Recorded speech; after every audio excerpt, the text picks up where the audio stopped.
We're live. Oh man, I just heard the, the little goblin yelling. And with that, yeah, we can. The stream begins. And with that, the stream begins. Alright, so... guys, welcome back to the Sprawling City, as I'm currently calling this campaign. World creation and crew creation, I'm hoping. Using the Karma in the Dark rule set. The plan for the evening is to... I want to kind of speed through the rest of world creation as quickly as we can, so we may put some things in that we intend to change later. And get to crew creation. And so that next session we can actually start the game. Yeah, I'm fine with that. I think we could do faction creation offline if we wanted to. Absolutely. Or online, but not on stream. Either one. I meant offline as in, like, not in serial with this current time frame. Yeah. No, I understood what you meant. I was making a joke.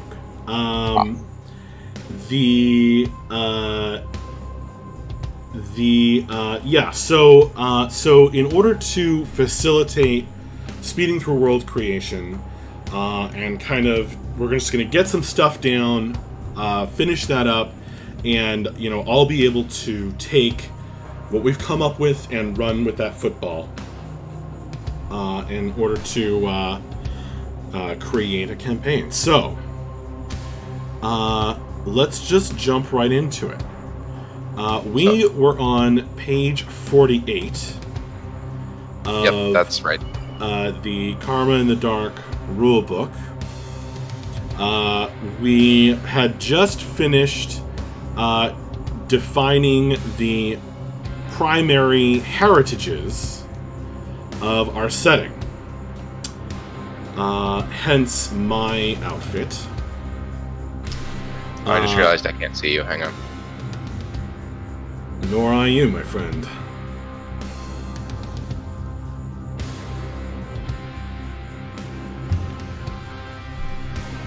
And we were about to go on to new forms of control. Right.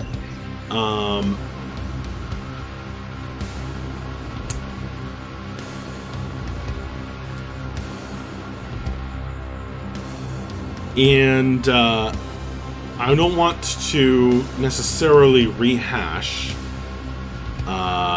every single piece of the world that we've come up with so far, but just kind of the short version is that the three things that show how relevant, how important you are in this world, have to do with your heritage, membership or non-membership in a guild, and religions, as great powers walk the earth and empower and take over corporations and wield great influence. This is kind of the future of the grungy 90s, although, and we'll see how, you know, we'll kind of include things as we go. And kind of a primary conflict or tension of our world is that the source of magic appeared when humanity was on the verge of creating a completely artificial AI. And that is no longer possible. Life can only exist through souls. But at the same time, humanity has now developed the ability to digitize souls. And and there are artificial intelligences that are not purely made by man.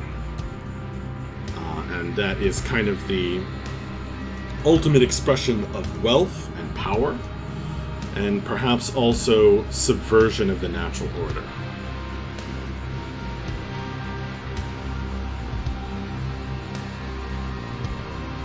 Sound good? Yeah, sounds great. Yeah. Alright. So one thing I was just seeing here, it's the section that we're starting on where it talks about control and whatnot. It kind of calls out, now that you know how magic works in your setting. I don't feel like we really nailed that down. We have like what the source was, we have some of the details of what's going on in the world at large, but I don't feel like we really nailed down like how magic works. Does that We're not fit gonna, with what you're thinking? Yeah, we're Okay. not. I don't want to nail it down just yet. Yeah, I'm fine with that. It had I- pulled it out, and I was like, did we miss a step? Like, I am thinking that it is going to have something to do. Well, it's probably not well understood, but it's going to have something to do with souls. That is certainly yeah, a theme that's fair. in already written into the Karma in the Dark rulebook. So, on to new forms of control. The oppression and hierarchy in your world taint everything. Neither technology nor magic are innately tools of abuse, but the powerful factions in your world have made them that way. Now that you know how technology, magic, and government work in your world, define how they are abused by those with power. This is just an initial brainstorming session. You will develop more details in play. So, as a group decide, okay, so some of these things say, as a group decide, but, in order to speed this up, I am going to, just have people pick something, and we can go back and change it later, or people can, kind of throw a new light on it, but let's not get bogged down in discussion. Yeah, so I actually think this first one we actually already did last session. We already answered this, I think. Well, so what are the new forms of control? How do they specifically prevent irrelevant yeah. people from accessing that technology? We had kind of said that like it was a massive resource cost that went into making yourself into an AI, and that's why like only like CEOs and things were able to do it. We sort of we talked through that a little bit already. Yeah, so to put it in terms of our relevance markers, it's like only the most powerful religions or guild members would be able to be given access to this, as it's a kind of mark of prestige. And because it's such a monumental effort, no one would be willing to do it for less relevant people. Yeah, I had compared it to lichdom when we were talking about it before, which I like very much. Welcome, Kate. Are you here? I think so. She seems to have quieted down, so I guess we'll see if the screaming starts again. Excellent. You should Start a turn on your clock for camera. the screaming. You should turn on your camera for this. Just at least for a little bit. At least you should look at. I have a costume on, and I want you to. Oh, okay. Yeah, turn on your ability to see Max's camera. Yeah. Very Okay. nice, honey. What's that? I said very nice, honey. Thank you. Okay. The goblinification has begun. Exactly. Okay, so relevant people are prevented from accessing elite technology because it requires a massive amount of resources required and access through membership. So there's two ways in which irrelevant people cannot access the highest form of technology. How is technology used to control the masses? Matt, what is your answer? Oh, great. Put me on the spot, why don't you? Okay. Does anyone have a good answer for this? I've got an answer for it. Go. Information. Being an AI, or since the most powerful people are AIs, they have instantaneous access to any of the information that exists on this world's version of the internet. And so they're able to filter it out. Yeah, and so it's literally like the only information that exists through technology is what those powerful people give to you. So they control the information and therefore the masses. Yep. And there's also an element of just sheer inability to compete, because like you're talking about these AIs that are, you know, thinking instantaneously, and we talked about having sort of generational knowledge because they've kind of been interring their, you know, predecessors as AIs. And so there's just like, there's no way to like have a startup company, right? Like the companies that exist are all impossibly monopolistic, right? There's just no way. Right. Yeah, and this is also why, why the guilds are so strong compared to non-guild members, right. Because the guilds have access, like, you know, for the guild for doctors, you know, the guild has access to all of the history of medicine, whereas if you're not in the guild, then and they have control over it too. Information. Yep, exactly. Yep. So institutionalized knowledge as well is probably a big part of this. Like only the Doctors Guild know anything about medicine. Right. All right, I'll add institutionalized knowledge and monopolistic policy. Well, and I'd imagine that some of it, like, there's probably like kind of two different traditions in a sense. Like, you know, there's the proper history of medicine that you'd learn at medical school, but then there's the, you know, there's probably almost like an oral tradition, only the oral tradition includes like actual scientific facts, or, you know, it's, but because you can't actually verify it, you know, it's like, well, you know, we used to know that if you put such and such a thing together, then you could, you know, create, like, this is how you set a broken leg and this is how you treat cancer and all that kind of stuff. But it's almost like patents. Right, like there's a bunch of stuff that's in the public domain, so to speak, but all the stuff that would be patented is just secret knowledge of the guilds. Right, and it's, it could just be like very, you know, everyone's just sort of catch as catch can. Like, you know, you might find a person who just happens to have an awful lot of knowledge about something, but you wouldn't necessarily be able to guarantee that a non-guild doctor would be able to do much of anything for you. Yeah. Trade secrets taken into a whole new level. Yeah. Maybe there's even like almost kind of like I need to like put this into my other notes document. Hang on. Kate, I missed part of that. Have we talked about like maybe there's even like a public and a private internet? You know? We have our definition of the feed, and we said that there are parts of the feed that only show up if you are gilded. So essentially, yes, we said we have like a public and private internet, kind of, but it was part of that AR kind of overlay feed thing. Okay.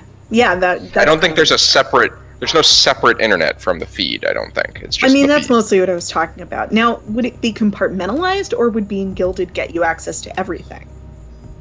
I would imagine it depends it's very on what guild you're in. compartmentalized. It depends, Well, like within the guild, though, it's probably like super hierarchical, right?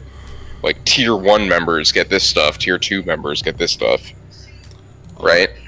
I'm going to write down, I'm just going to jot down a note about what Kate said.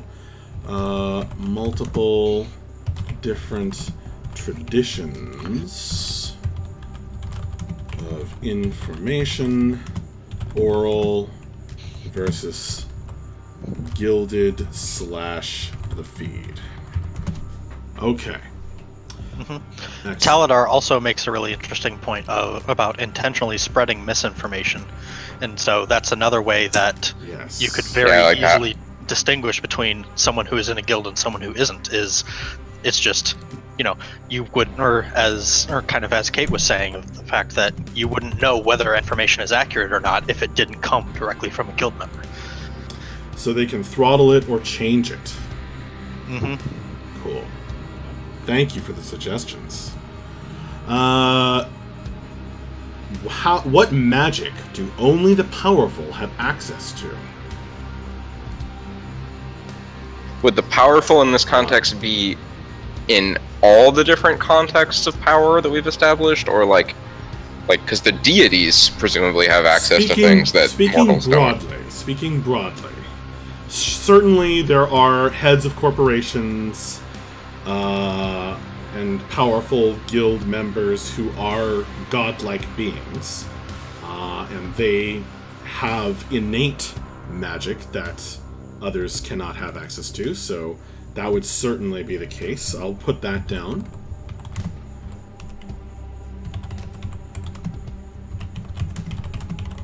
Only particular entities can access. But what more broadly speaking? How about Kate? What's your answer to this question? What magic do only the elites have access to? In the same sense that only the elites can digitize their souls and go full AI. Kenny, we decided that this is kind of near future, but without much progress in space. That's the level of technology. Well, I guess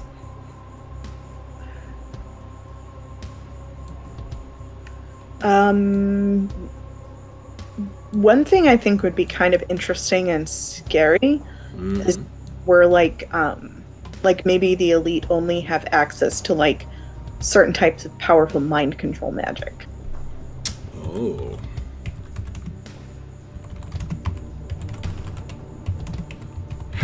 How does that work? Is it like their personalities? Maybe it's like the elite, receive or can receive innate magical abilities, or training in like extroversion, like magical extroversion, to where they just kind of can talk people into things.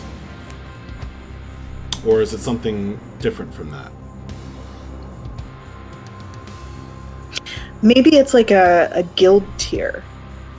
Oh, available so at the top levels of guilds?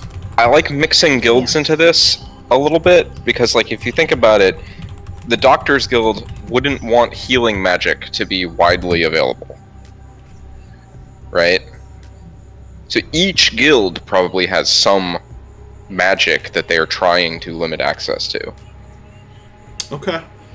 That makes sense. Every guild kind of just has their own R&D department for magic, more or less. Yeah, I like the idea that the specifically mind control magic is just sort of universally like the elites of the world got together and said, we can't let the normals have this, Yeah, exactly.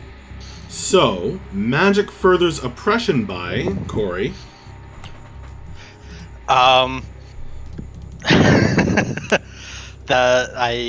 That's a good question. I think it kind of ties into that same thing about information of, if the guilds are the only ones who have access to the most powerful magics, then those magics can inherently. I'm not sure if it's sort of the lack of access to certain magic is oppressing. I don't know. We haven't come up with a way that magic is specifically oppressing. I think here's a better answer. Dependency. The guilds have access to the powerful magic, and that's what's used to keep society running.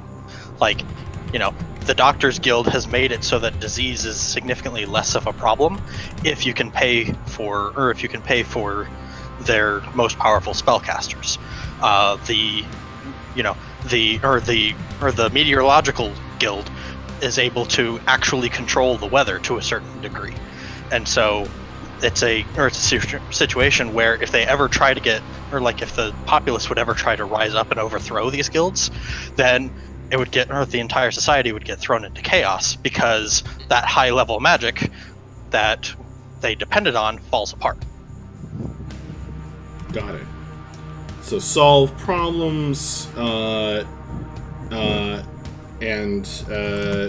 keeps the hierarchy in place. I do want to kind of say one theme that I like in cyberpunk fantasy, as opposed to pure cyberpunk, is the idea that magic is a radicalizing or a chaotic element thrown into the mix that can kind of upend the hierarchies that would otherwise be in place.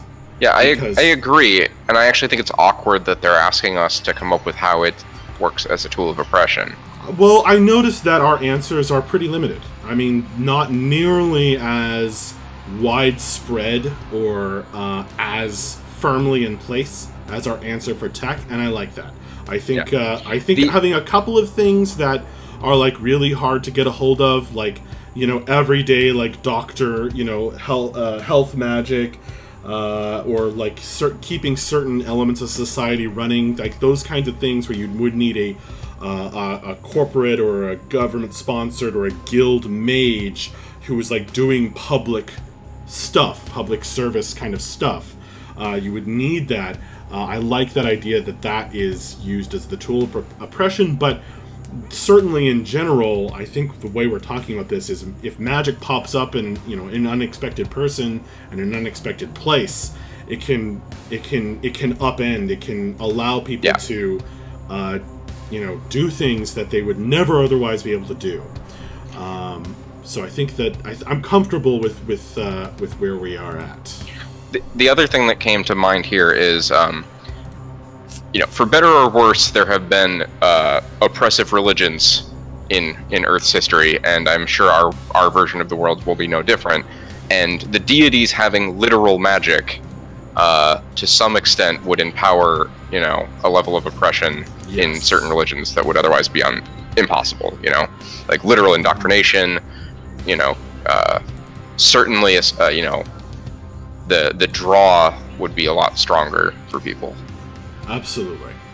All right, I think that's pretty strong. Let's keep going.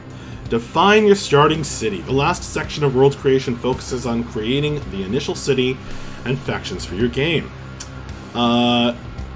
So what is the source of inspiration for our city? I said at the start of this campaign that I wanted to have the city, or the Sprawling City as I'm now calling it. Yep. This kind of continent-spanning city, and we've talked about how there are all different kinds of like factions or sections of the city that maybe have a totally different feel. I am probably, so I'm kind of saying in general, you know, there's going to be the part of the city that feels like Los Angeles. There's going to be the part of the city that feels like Tokyo. A district, essentially? We're picking like what section of the world city we're starting in. Maybe we are. Here? Maybe we are. Because it specifically asks us to pick a real world city for as a touch point here. Yeah. You know, do what you will with that. But I don't know if all of us have been to all the same cities. That's Fairfax. That's one thing. No. I've done some thinking about this. Is that so we talked about how our technology level is kind of near future. So I want you to imagine that in this world, imagine if you were in a city where every building, every skyscraper was Burj Khalifa. So not out of, the realm of possibility with modern technology, but definitely pushing it to an extreme. So our reference city is Dubai? Somewhat, yeah. Okay. And you would have these... it's definitely, this continent-wide city, it affects the weather. It affects, down at the base level, at the street level, right? You might, some people might call it the Undercity. It's generally dark. Not a lot of sunlight gets down there. Whereas in the Overcity, way up high in the skyscrapers, where people can live their whole lives without touching the ground, they have sunlight, bright, big, open spaces, and that's kind of the feel that I'm imagining for this. Is the Fifth Element like a reasonable reference point for that? Like, are there flying cars everywhere, or? We nixed flying cars, so it's really it's really modern technology pushed just a little bit beyond. So sky bridges everywhere, or people don't leave their building? Yeah, sky bridges everywhere. I like that. That would be awesome. Yeah. Cool. Okay, so how is the city decimated by the outbreak? This is on page 50. Circling back to Matt. Go. Pick one of those 6 answers. I like the idea that the area we're... So this would be, like, specifically the area we're in. I like either decimated by magical anomalies or reduced by secondary fallout. So the idea that there are a lot of abandoned spaces, I find appealing. Okay. Abandoned spaces. Like, for whatever reason, like, certain buildings became uninhabitable, or certain levels became uninhabitable for a time. For what reason, though? Like, because of... Like, yeah, I don't know. I'm open to ideas. Well, it says decimated by magical anomalies is one option. So that, if a whole section, like, suddenly just instead of air had, like, chlorine gas. Our source is a return to the natural order. So maybe, like, suddenly the water level was higher, or... The central government, where what we were about to create a purely man-made AI, that was destroyed, right? Right, and I don't think we're there, right? Wherever that spot was. That is part of the Sprawling City. Oh yeah, sure. But, like, I still, like, I'm really thinking we're defining what would be the size of a real-world city at this point, just as our, like, starting area. As our starting area. Yeah. Okay. Because otherwise we have to define the whole world, and that's too much. So our section is has been decimated by magical anomalies. Or it was 100 years ago. Now 100 years ago. So some of the sky bridges are probably poorly built.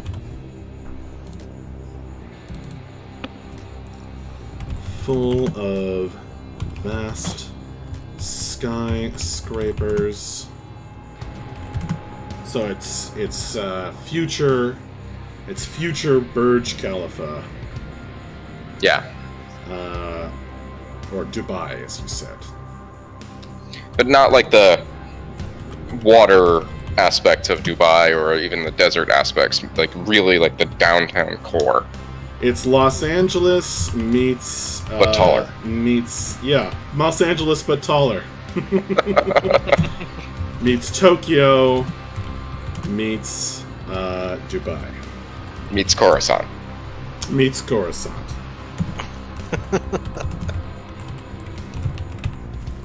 All right. What are the 3 main forms of industry?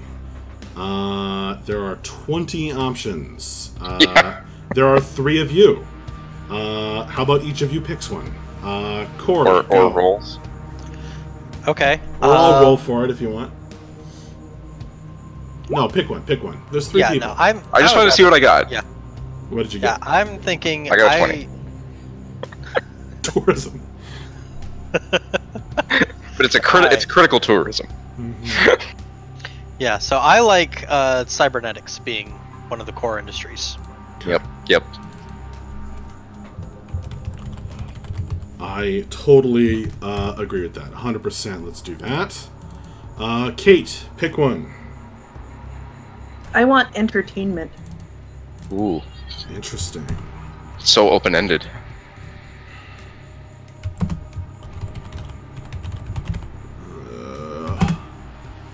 Matt, pick one.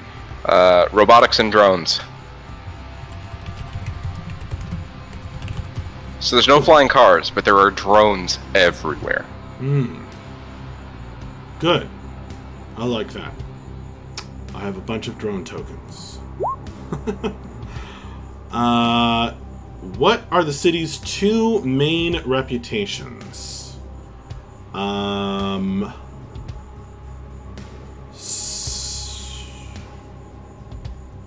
Wait. Okay, and there are 20 options. Let's pick 3 instead. Corey, what's one? I mean, based on the fact that cybernetics and robotics are 2 of our main industries, technological marvel. Okay.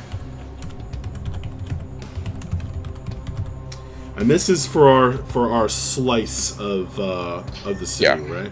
So which we'll come up with a name for after we've described it, probably. These are why people would come to our district. Maybe the Sprawling City isn't the only city, though. Maybe the Sprawling City is a continent-sized city, and there are other locations on Earth. Could be. Yeah. I'm okay with that. I kind of like that none of us actually know whether or not that is the case. Yeah, I like the idea that, I mean, you've never been outside of it, information is throttled, and it would be, it's like, why would you ever go anywhere else? I mean, you could picture in this dystopian future, like, if all of North America was one that's kind of where urban thing, they would never talk about anything outside of North America, right? So no one would actually know whether there was more world. Absolutely. So one reputation is technological marvel. Kate, what's another reputation of the Sprawling City? Vacation destination.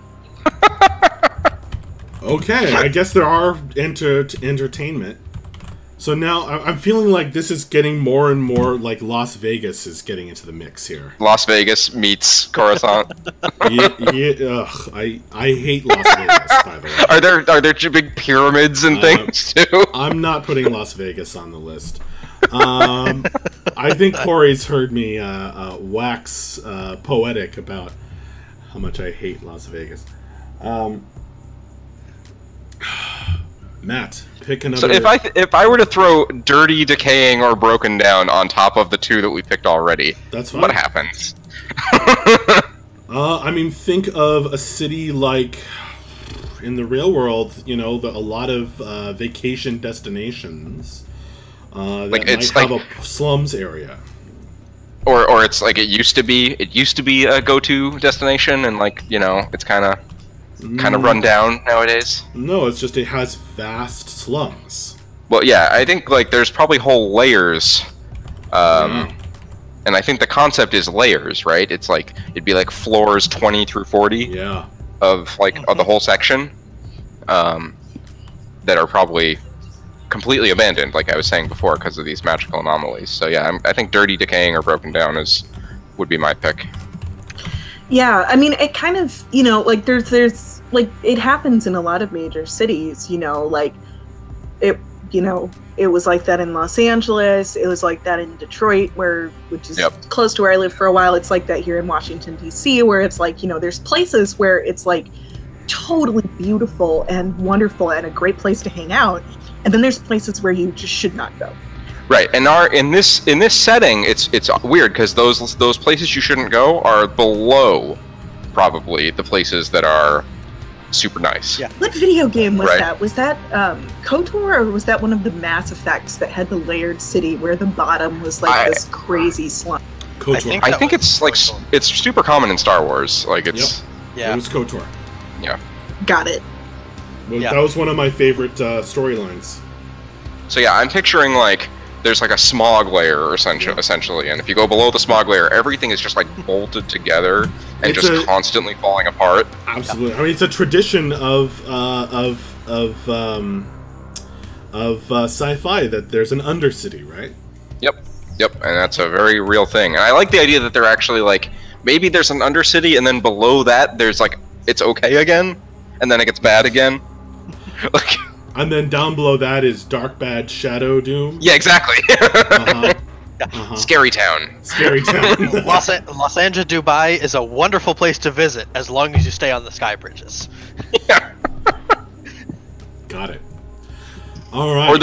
Or even there's just like one central building that is just no lights, nothing, completely decrepit. Just don't go in that building. Like that's the bad one. To start the game, you only need a few factions. Aim for 5. As you begin running missions, you will quickly populate the world as you go. Each player gets to create at least one faction in the beginning. Well, we'll certainly do that, I think. You can focus on the most powerful factions, your local/neighborhood factions, or any combination in between. So it doesn't have to all be world-spanning guilds. It can be... it can be your local neighborhood community center. Start with what interests you. The GM's role is still to make sure these factions create a coherent experience for the players, so the GM does retain editorial authority. So that means that leave space for me to take the ball and run with it, and things your characters might not know. While each player gets primary authorship over a faction, discuss ideas together. Creating a faction requires 3 steps. Choose a faction circle, define the core traits, and name the factions. 7. Factions circle represent a shared overarching interest between the factions. News travels faster. This is interesting. This is different from Blades in the Dark. News travels faster within a circle, which will make it easier for the PCs to build a rep within a circle. Oh, that makes sense. Good. Yeah. Bad. So this is one of the things I was reading up on. When we gain heat in Karma in the Dark, it's not just a single heat score. We gain heat within faction circles. And so, like, if we go and hit a police station, then the police are going to be onto us. But people who are in the entertainment business aren't going to care about us. As soon as we, like, try to rob a movie studio or something like that, then that's when the entertainment people start to come after us. That's cool. I think. It's complicated, but it's a little cool. complicated. I think everyone's gonna have to be okay with us bending that, and for certain factions to cross over multiple circles. Yeah, sure. And basically use this as a tool rather than a straitjacket. So there are arcane, bureaucracy, corporate, cyber, entertainment, organized crime, and police force. Core traits. 3 core traits of the faction. Core drive or motivation. The primary method for achieving their goals. And the primary reputation or quirk/oddity. You can also add a description, but keep it to a brief sketch. All of the factions will develop more in play. The example says that James is creating the most powerful cyber faction in the city. He decides their core drive is to control all information, their primary method is surveillance, and their distinctive quirk is their tendency to use advanced AR and voice modulators to disguise their real identity at all times. Cool. And then, of course, you have to name your faction. Could be official license name or the nickname that everyone actually uses. And they have some suggestions so that you can randomly create a name by arranging words, which I like. I like that they have that. I just wish that they had put that in a table, so you could roll randomly and get fun results. But other than that, it's great.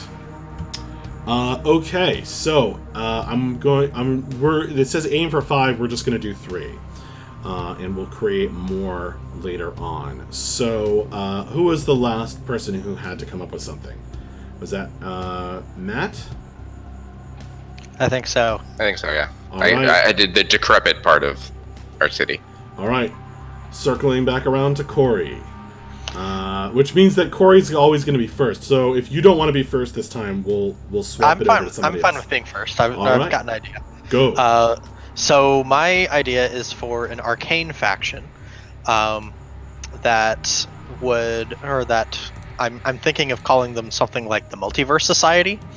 And basically, since the way that the outbreak kind of initially engaged with the world was by having a bunch of different planes of existence crash into ours, their goal is to map those other multiverses and figure out which areas can take you to which other planes and what useful things there are there. Okay, so they're basically the modern day Explorers Guild. Yep. Okay. Multi-dimensional Explorers Guild. Sounds great. All right, I'm doing this on sheet 2 in the Sprawling City World Creation document because I don't see a factions area. So the Multiverse Society, they are arcane, and they. Could you say again? So their core drive would be to, or their motivation would be to map the multiverse. So different dimensions and such. Yes. Their primary method for achieving their goals, I would say that they have developed proprietary magic for planar travel. So where everybody else has to rely on like specific gates and such, they might be able to travel much more freely, closer to like what's possible in D&D with high-level magic. Thinking about this. Okay. Would it be more interesting if these dimensions weren't actual physical, like your body travels to another place kind of locations, and if they were like all like mental and spiritual locations? Okay, so the kind of my thought process on it was that one of the reasons why they would want to map the multiverse is to get access to its resources. So if there's a good way to do that in a mental capacity, then that sounds really cool. Or if there's like a good like reason for why knowing more about the multiverse would give you more power. Got it. Resources is the most obvious solution, but there could be other things, like, maybe there's alternate ways to practice magic or to learn about new technologies and stuff based on some of the more mental things. But, it's kind of one of those things of, using the example, controlling information is a drive, but it's not an end. They want to control all information in order to have power. And so this is kind of that same thing of like, what power do you get from mapping the multiverse if it's not physical? I mean, there are a lot of possible answers. Okay. They could be trying to achieve, their own godlike power because the entities came from another dimension. Other dimensions, did they? But getting resources is interesting, but also... okay, we'll say getting resources for the moment. Okay. Alright, that's their core drive.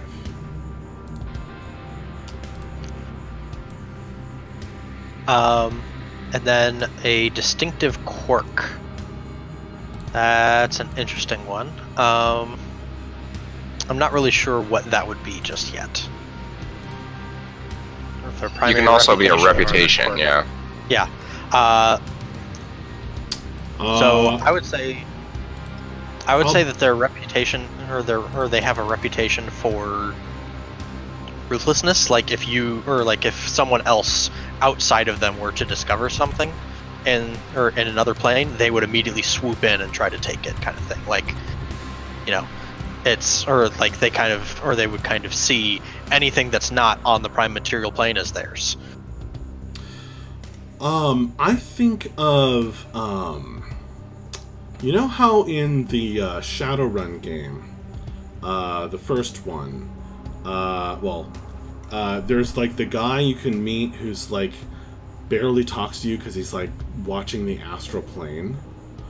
What if like people in the multiverse society, that's kind of their quirk or reputation, is their minds are traveling elsewhere, okay, and receiving messages from elsewhere.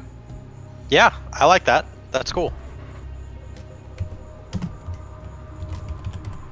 Also, minds traveling and communicating elsewhere. Kenny suggested calling them, or Taladar and Kenny has some suggestions for the names of that organization, which we might want to check out. But let's move on for the moment. Okay. Kate, would you like to throw a faction out there? Sure. My faction is the tour guides. Okay. Are they kind of like, is that like the local like neighborhood tour guides? They're a crime organization. Oh, okay. And so they will do like actual literal tour guiding, and they are great sources of information for people who are in the know. But their primary mode of business is that they find vulnerable tourists and steal from them. Because the assumption is that if you're a tourist in the city, if you have the means to travel, then you're probably reasonably wealthy, and so stealing from you is a pretty lucrative gig. I really like the idea that someone might tell someone, just watch out for the security guard, the tour guards. Exactly. So the it's fine. It's a great place to go and visit, but watch out for the tour guides. So their core drive is stealing valuables. Pretty much, I guess. You know, I mean, okay. I don't know. I mean, I think that, you know, and they're very much like, I think that they kind of see themselves as sort of a Robin Hood type deal, you know, where they steal from the rich and give to the poor. But as with a lot of those kinds of things, it's not really as altruistic as it sounds, you know. They tend to skip step 2. Yeah, you know, I mean, you know, if you're in the know with them and if you're their buddy, then I think that they would have a reputation to be fairly generous and friendly, you know, as you would expect from a group of people who make their living basically on being extremely charismatic. But you know, it's not like they're, you know, running orphanages or schools or anything like that. All right, I'm putting this all into that document. Yeah. So feel free to jump in there and edit it as you like.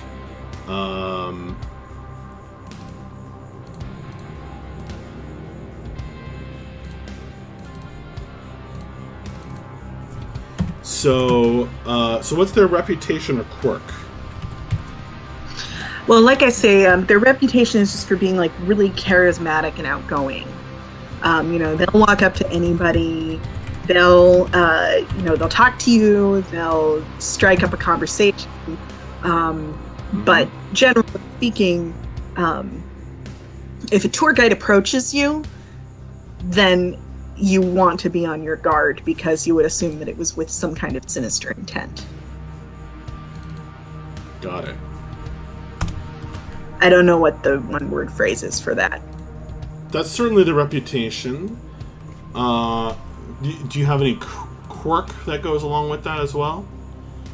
Perchance. I mean, I guess I was just thinking, like, I kind of picture them. Do you remember tour guide Barbie from Toy Story 2? Not really. I was thinking. Obviously, yes. I was thinking of like the guy, like the kids in Slumdog Millionaire. Kind of like that, but generally speaking, like I don't know. I kind of pictured her like, I'm tour guide Barbie, and they walk up to you and they're really friendly and they're very like relatively clean for the area that we were in because they have to convince like wealthy tourists to trust them, and so they just like they kind of almost stick out like a sore thumb for people who are used to being there because their whole purpose is to look like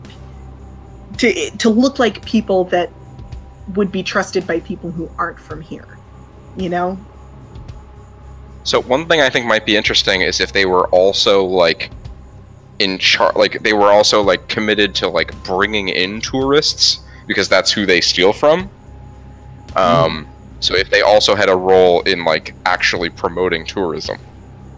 Yeah, I kind of have this vague idea, and I don't know how this would work exactly, but that they're like a disgraced guild.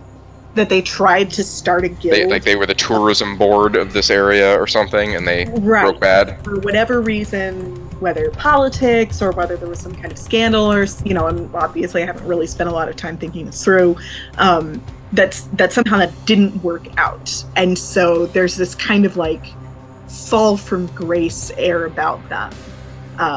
They maybe take themselves a little They were the too travel agency guild at one point. Right.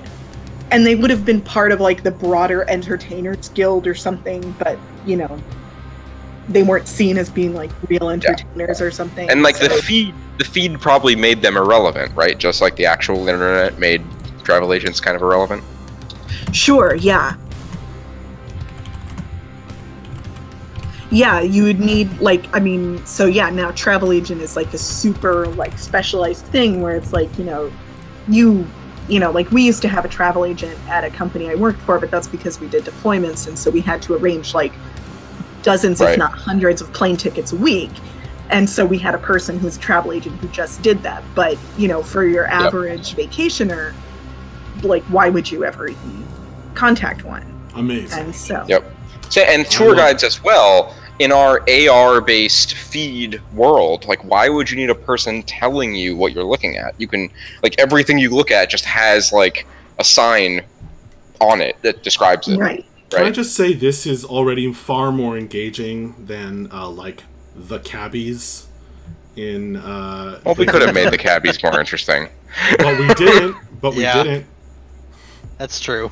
And, this is how we make these guys more interesting. So to that end, Matt, what is the faction you're gonna put in? So the one I've been tossing around this whole time, I want there to be a group that's, I don't know why they're organized really, so they might be a very loosely organized faction, but they're basically the equivalent of train spotters and bird watchers, but for all the drones flying around.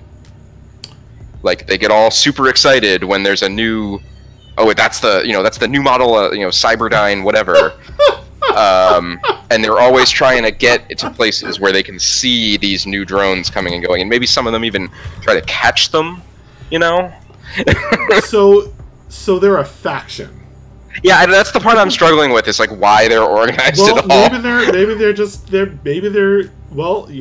I would never have thought of the Audubon Society as but exactly. But I'm kind of digging how freaking weird that is. Yeah. I also like how only Corey's is like is like really sinister. Like, I the two have guys one are that's thieves, sinister. but they're not gonna break your legs. I But, had like, one that was sinister, and I went out okay. of my way to try to make one that was nice. Okay. I was like, what in Alright. this setting would be like a nice guild to be friends with? Sounds good. Well, I'd I imagine can they would be like a great source of information because there's just like this underground network of like, here's where all the drones are going to be, and so like they're like they're kind of like these innocent, like, we Oh, just they're wanna so go see the nerdy, drone. and they're probably all preteens, and it's like, but like they go climb on buildings so that they can see the where the drones are launching from. They're all either like that. preteens or old men. Yes, That's the they're only demographic. It's pimply faced teens and people would have been train spotters. What's their core drive? Obviously, watching the latest drones like crazy. Bird Yeah, watchers. they gotta. It's a little bit Pokemon-esque. Like they gotta catch them all. Okay. Okay. They're trying to fill. Like bird watchers got all excited about like seeing, having seen each kind of bird and keeping track of each kind of bird. And I'm thinking it's a very similar set of goals. Like it's not nefarious. I like that. Okay. I like the idea that maybe they have a splinter sect that is actively trying to capture and collect these drones, and like they get really angry and they fight all the time. So their primary method is they climb up on buildings, get good vantage points, probably end up in places that are restricted, right? Restricted areas. Oh yeah, and then there's probably a little bit of the like the street urchins, like they can kind of get into places because no one's paying them any attention. Okay.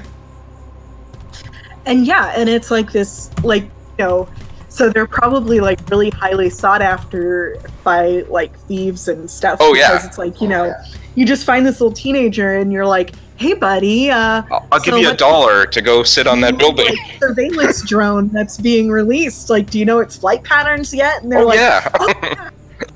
So the reputation or quirk is that they're all either crazy old men or like crazy youngsters. Yeah, I'm picturing crazy old folks. I don't have a good reference from any other media, but like they probably always have been like some kind of futuristic binoculars. They probably always got like night vision goggles and like all kinds of like recording gear so that they can like essentially like take pictures of these drones. They probably have weird radio things that they've built. They probably have a strong like building custom gear kind of thing. Yeah, it's probably like a cross between bird watchers and ham radio enthusiasts. Yeah, and like paranormal, like people that build weird machines to track ghosts. Cool. I like that. I think I have. And Kenny mentions paparazzi, which I think is also super good reference for these people. They would be like clustered around any new, like where the new drones are. They would be a lot of them trying to hang around and catch pictures of them. Sounds good. All right, so I think 3 is enough of a start for now. I guess I don't mind. I can be ominous, and I can create the more some of the more maybe the targets you guys would like to fight against, because I'm not sure that that's what these are, which is interesting that you guys went for that. Cool. I think that's a great start.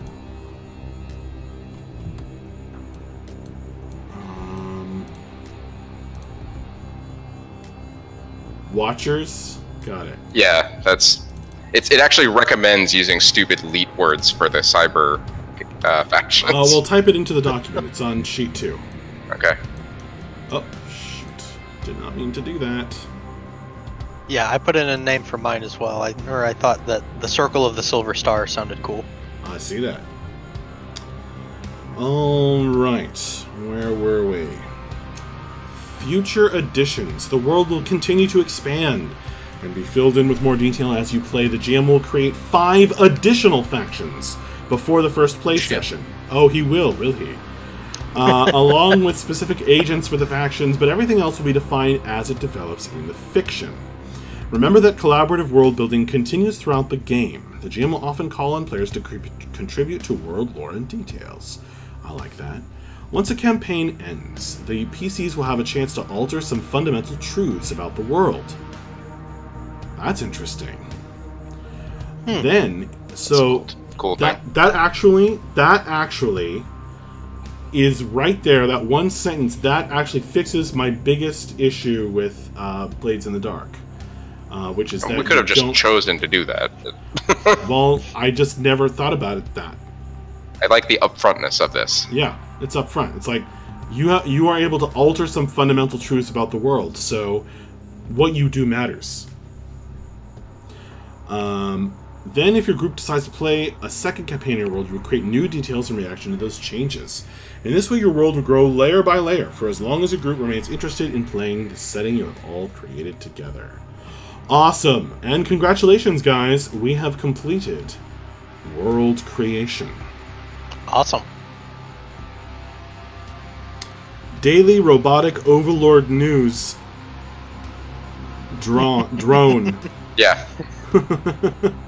I actually like that. There should be some sort of sinister news organization. Absolutely.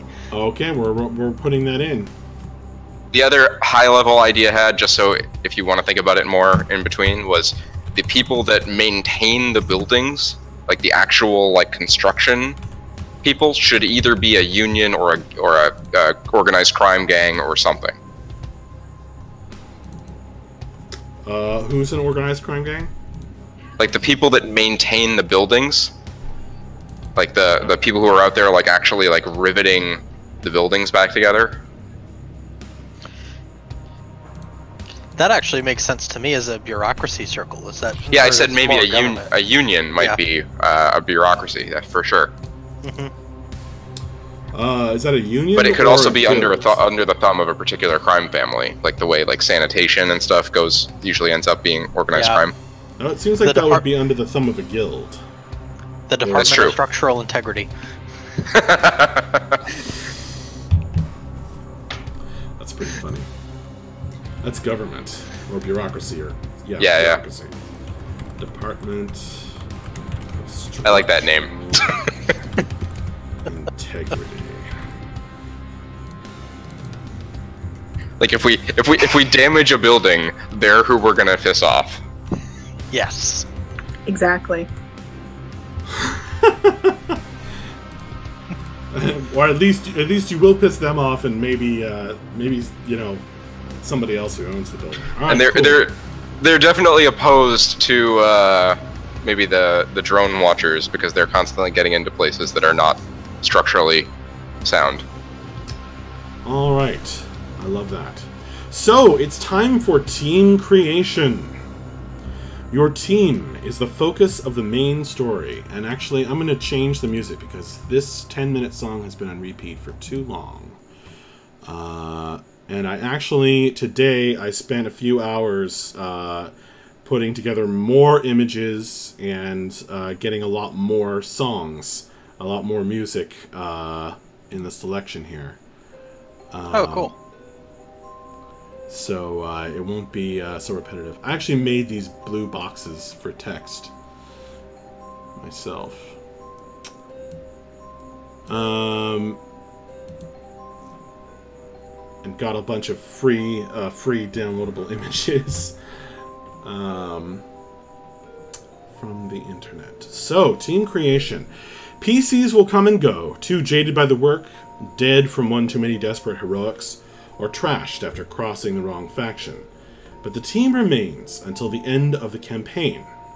This is why we have a separate sheet for tracking the team's progress. It does not rely on any one character.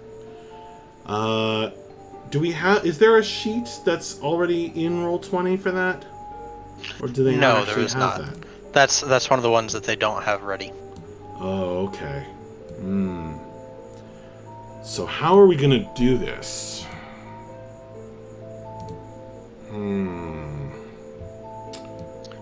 We could, Isn't this just the same as the crew sheet from Blades in the Dark?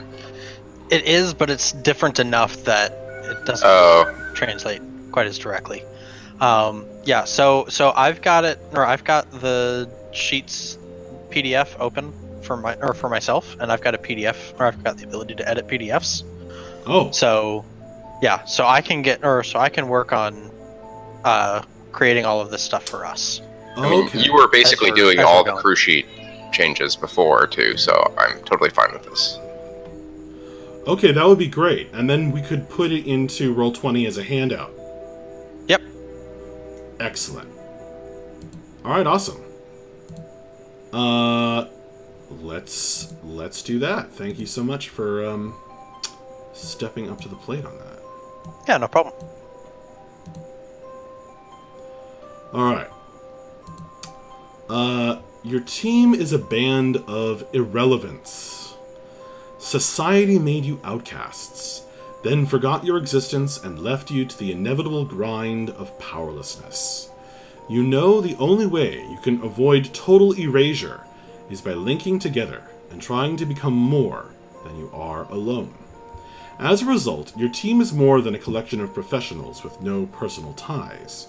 You depend upon each other for survival, and stay sheltered together in your safe house. The team remains joined by more than necessity, however. You all share a core ambition. Oh man, see, this is exactly... I love this. This is what drives you forward, and is part of why this collection of PCs found each other. In this chapter, you'll learn... I like that a lot. Yeah. Yeah, that is great. I think that will help keep this crew in existence even if the core characters die, unlike last time. In this chapter, you'll learn about the various team types in the game, and how to create a team that fit the type of mercenary missions that your group is most excited about playing. And meanwhile, Twitch chat, Kenny and Taladar are going nuts with more suggestions for... yeah. They're the faction creation factions. department. They are the faction creation department. Thank you, guys. I love it. That's actually not a bad way to, like, integrate Twitch into any arbitrary game stream, is just let the Twitch chat, like, run NPCs and come up with irrelevant world details and things. That's 100% what I do. That's what we do, yeah. Officially, now. Go ahead. And generate names for groups that we have a hard time naming. They do. They've done that in a lot of that in my D&D campaign. Nice. That I stream on Sunday night. There are 9 steps to team creation, but we're not going to read the overview right now because I don't care. Step 1: choose your team type. So, now this, I am going to turn it over to you guys. Cleaners, you make problems disappear. XP trigger is complete an assassination, cover-up, sabotage, or diversion mission. Couriers, you deliver valuables across barriers, whether it be product, people, or messages. I have to say, I think that in this setting, couriers will make a lot more sense and be a lot easier, at least for me, to come up with interesting missions than it was in the Blades in the Dark setting. Yeah, that's fair. XP trigger for that is complete a black market distribution, delivery, extraction, or envoy mission. Enforcers, you ensure longevity and proper respect for employers. XP triggers complete a revenge, destruction, recruitment, or protection mission. Fact finders, you seek truth, mysteries, and the strange powers that can be gained from either. XP triggers are complete an investigation, exploration, parabiological, or experimental mission. Performers, you shape and harness opinions of the masses. XP triggers complete a propaganda, slander, agitation, or acquisition mission. That's interesting. Performers have an agitation XP trigger. Spooks. You specialize in deeds unseen. Triggers are complete an infiltration, fraud, espionage, or heist mission.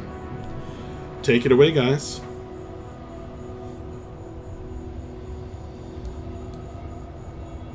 So one thing I am curious is, Blades in the Dark did a really strong setup that we were villains on some level. Yeah. Are we good people in this setting, or? In this setting, we are. Okay. This one actually is much more leaning towards being good. That's what I was thinking, and so I want to check with you and Kate. Like, is that what you're thinking? Are we making? You know, there's a very strong difference between making like a bunch of assassins versus, you know, I think something a little less. I think I would say that whereas you were definitely black-hearted in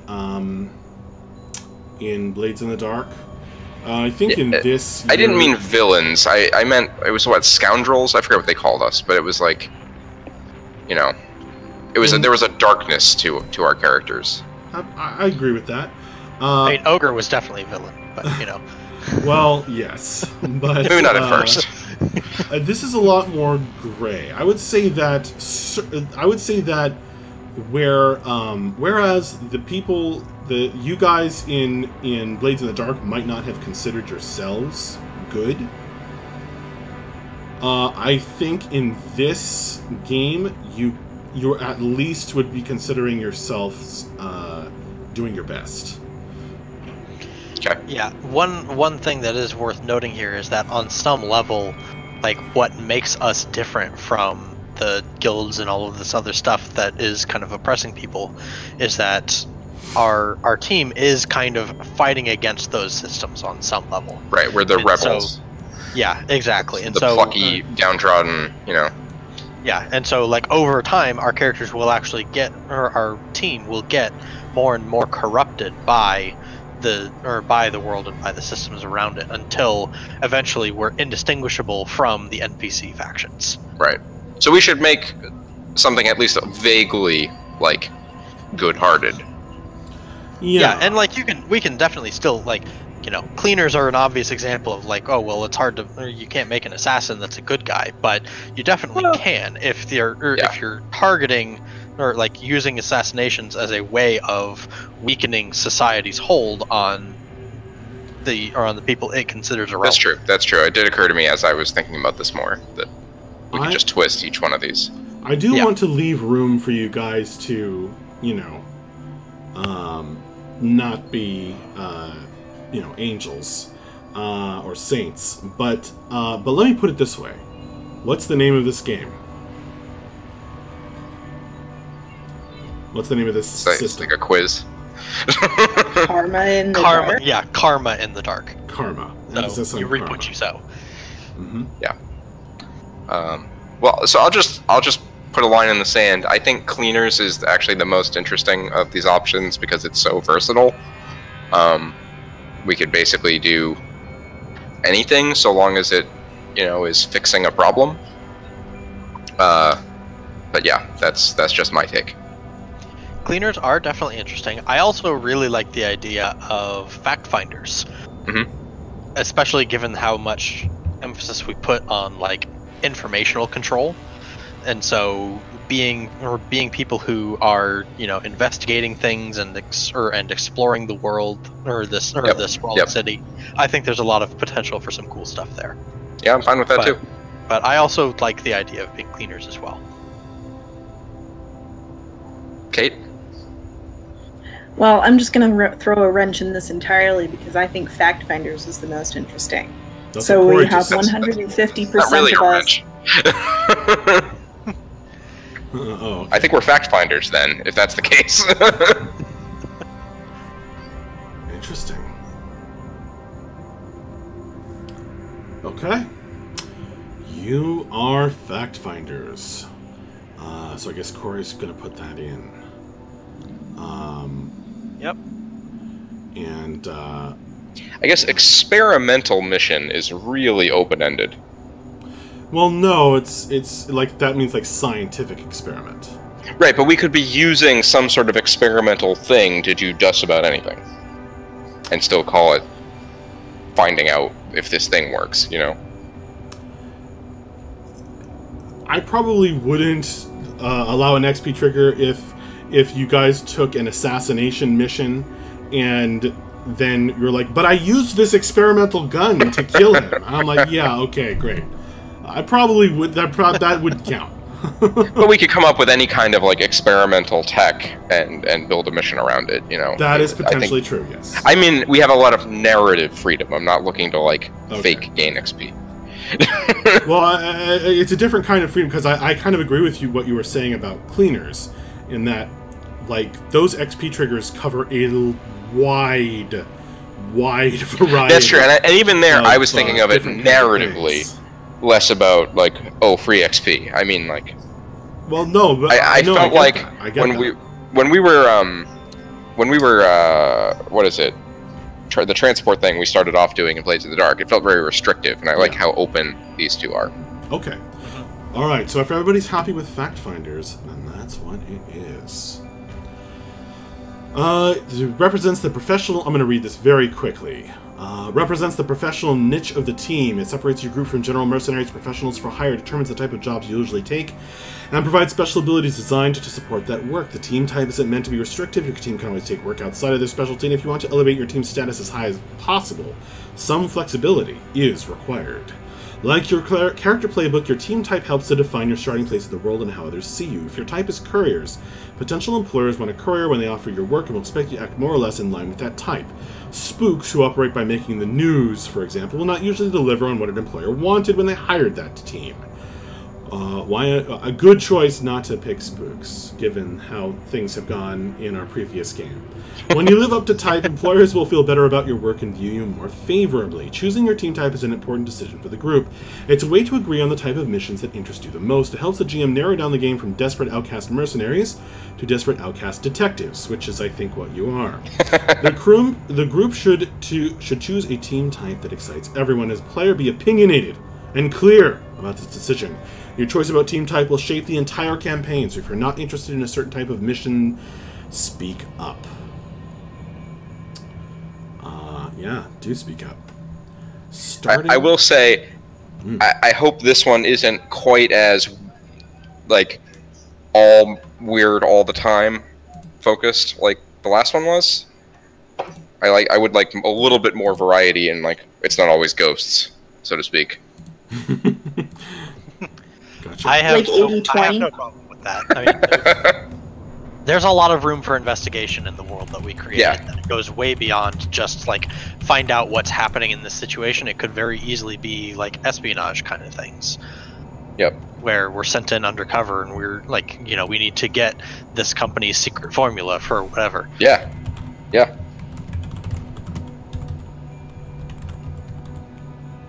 Okay. Starting safe house. Choose your safe house type. Your team lives together in a safe house that doubles as your base of operations. Even when certain team members die or move on to other work, the safe house remains. It's the foundation to your team. As the team advances, many of your improvements will focus on upgrading the safe house and the surrounding neighborhood. This game is also explicit about it being the neighborhood, which I like. Your safe house type will influence your starting neighborhood. A team that lives in an illegal apartment above a bar has a very different community than a team that lives in a gated high-rise or a team that lives in a dangerous wasteland. As your team gets wrapped up in entanglements, many of them will target this neighborhood. How you respond will shape the team's relationship with its neighbors for better or worse. The locals in a neighborhood will be represented through their own faction, with a relationship with the team that changes in response to events in the game. So your neighborhood is a faction. Awesome. And that's cool. And entanglements can harm your neighbors. I like that a lot. I love it. Actually, that's what I tried to do in our Shadowrun game, Corey. And Kate. Remember I had that bar that I tried to make like the base of operations? Mm-hmm. Yeah. That's what I was kind of going for. But I like how explicit this is. Safe house types. There are 9 different safe house types. Yeah, When you there's a pick safe lot house, to process here. fill in the related details to group each safe house's trait limits. This one represents the maximum upgrades possible in that trait. For example, the capsule tower is a compact living space, so the team cannot choose more than 2 space upgrades. Yeah. There are 4 of those, and these things vary from like 2 to 6. So don't worry about the upgrade limits.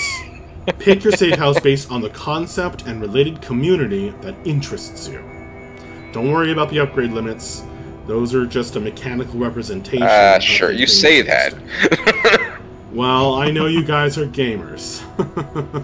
And a little gamist, perhaps. Groups are often surprised by which upgrades they end up liking the most. The way your team plays usually shapes these opinions as you go.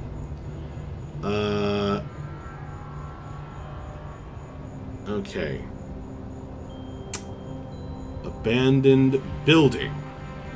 Capsule tower. Dead zone.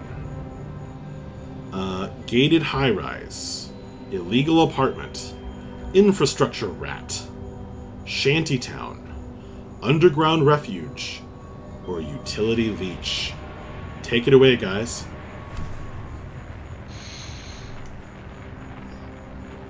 So, I read through them all, and the 2 that I like are Infrastructure Rat and Utility Leech, but I'm open to just about anything, because it's a hard choice. This is going to have a big impact on how I think about the feel of this game. Noting that Infrastructure Rat is basically what Rare Imports had. Okay. Oh!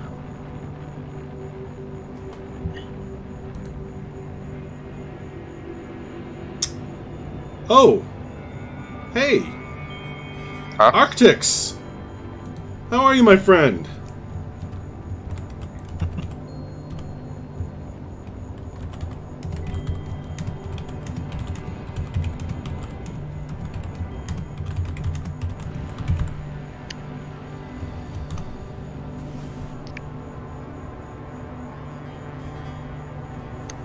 So I actually kind of like the idea of us living in a dead zone.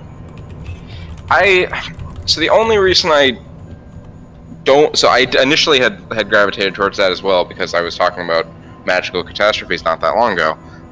It's got low community, and I really liked what he was just saying about, like, having a relevant community from where we live. I like that point. I think being part of a community is really going to be a lot of fun, because we were very isolated in the previous. Exactly.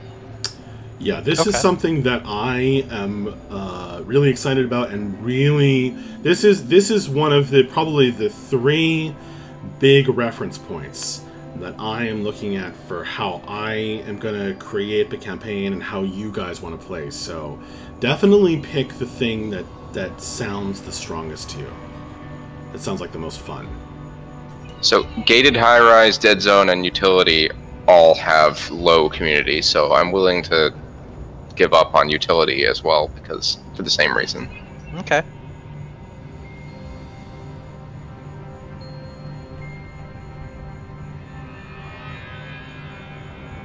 Alright, so where does that leave us in terms of... Well, I mean, maybe we should also be thinking in terms of... Well, but fact finders, like, that kind of fits in anywhere, so I don't know if that really gives... Yeah, there's a lot of good options there in that regard. I will say I do kind of like the idea of the infrastructure rat, where it's just kind of, again, we kind of live in the space between. Yeah.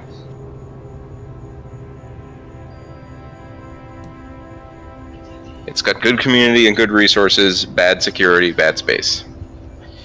Yeah. Yeah, I like that.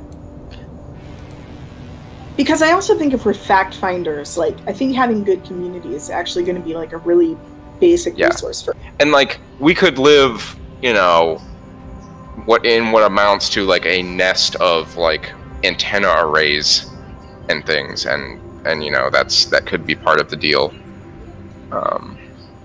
Like, you can picture, like, a little nest, sort of, amongst a bunch of antenna towers at the top. Since we're taking a real close look at it, you guys are talking about infrastructure rat?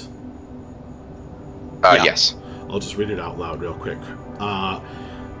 So the detail you're going to have to pick is, what infrastructure have you retrofitted into a shelter?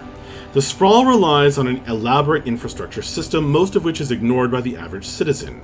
Your safe house takes advantage of those necessary but neglected spaces.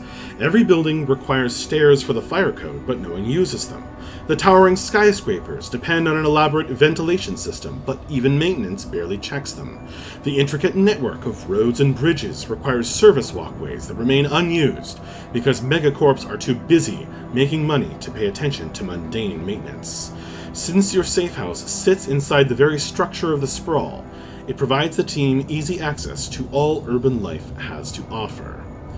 And it has trait limits of Community 6, Resources 6, Security 2, and Space 2. And I just want to take a second and thank Arctix OG, Bubsy, Nutoma, Scorched Cupcake, and My Face When Ojo, all for hosting. Thank you so much. So, you guys, if you're talking about infrastructure rat, which really to me has a surprisingly high community rating. Yeah, I was just thinking about that. You know what I'm thinking of?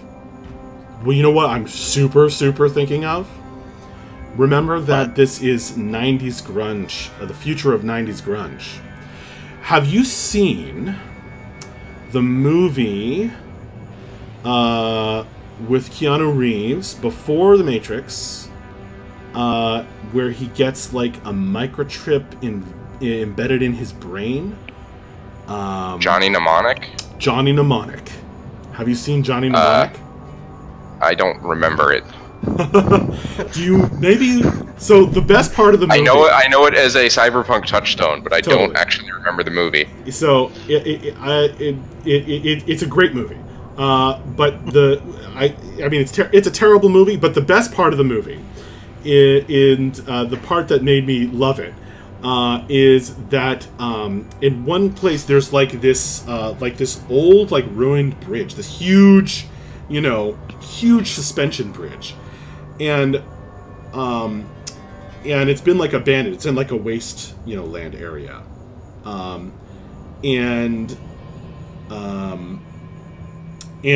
there's this whole huge community of people that dress basically like cyber rats. They just have like rags and pieced together cybernetics. They live on the underside of the bridge.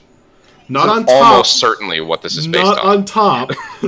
Not on top of the bridge, because then the government helicopters would be able to spot them. They live on the underside, clinging to the bottom of the bridge. Yeah, I'm sure that is literally what inspired this option. Infrastructure rat. I can't remember what they are called in Johnny Mnemonic. I couldn't remember the name of the movie. Thank you, but that is what I'm super strongly thinking of with this, especially with the Community 6. Well, I definitely love that idea. I feel like one of us needs to be a troll. If we literally live under a bridge. I feel that. I feel like you're horning in on my territory, though. I mean, you could also say it's a shanty town built under the bridge. It's you can mix and match thematically with some of these. Yeah, that's also true. Sure, but don't go bridge just because I said that. I just We did say there were lots of sky bridges in this setting. And so. honestly, I think that's really cool. I think that's a lot of fun. I also there could be, you could take over some abandoned floors. Some of the ruined floors in. There's a couple of these that you could do that with. Maybe in the event, a meteorite fell from the sky and punctured through the middle of the building. So there's a big circular hole. And probably punctured some bridges as well and left half a bridge. And who's going to use half a bridge? So you definitely build a weird shantytown on the half a bridge. I'm just throwing some more ideas out there because I feel like I overly influenced. No, I like the idea of actually of a broken, like a half bridge, Okay. right? Because since it's a dead end, nobody would use it. So, what infrastructure have you retrofitted into a shelter? A broken like city bridge? Yeah, like one of the innumerable sky bridges between these buildings, which I'm picturing as, pretty significant, like, affairs. Probably have moving sidewalks and things. Yeah, so All kind enclosed. of what I'm picturing for the situation is that it's sort of like, or like the idea, or like the main like the top level of the bridge is like for cars and it's got highways and stuff on it, but then there's an underside to the bridge that's for pedestrian traffic, and so so we've basically converted that into our shelter Of a that underside.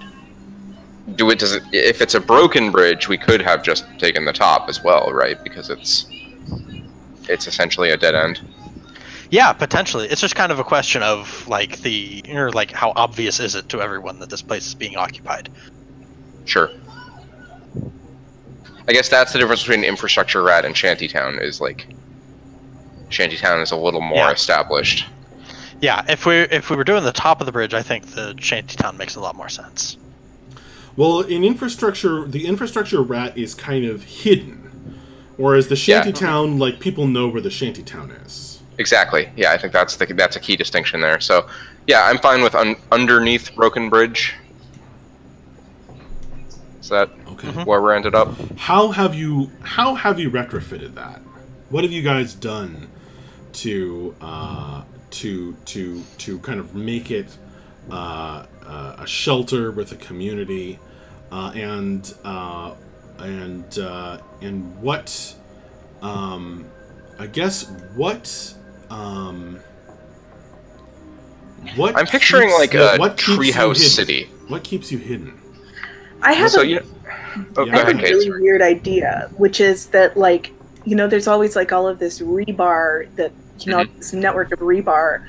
What if they're like hanging pods? Yeah. I was picturing like treehouse is with like rope bridges between them, but cyberpunk style. Exactly. It's like shipping containers, just like connected, hanging underneath this bridge with like these like patchwork bridges, little like rope bridges between them, of just whatever materials and old just electrical cables braided together, like exactly. Yeah. So it's kind of a rope bridge like settlement or town or It's like if the Ewoks had technology. Exactly. Yes, that's the Ewoks are a good touch point for this. Yeah, but I would also say that like another cool thing that we could have done is if the roadway above or like on the highest level of the bridge had I'm thinking of like the solar roadways that were the idea is that they're solar powered panels that have LEDs on them so that you can change road markings and stuff. If we rejiggered those and turn them into just solar batteries for the electronics that we have on the level below. Yeah, that sounds cool. Like we're stealing power from stuff that would have been originally for the road. Yeah, because the road is useless now. Like no one's going to care if there's not road markings up there. So is it like there's like this crazy futuristic suspension bridge that was broken and then abandoned, and you guys have this a broken suspension bridge sounds like it would have probably fallen down.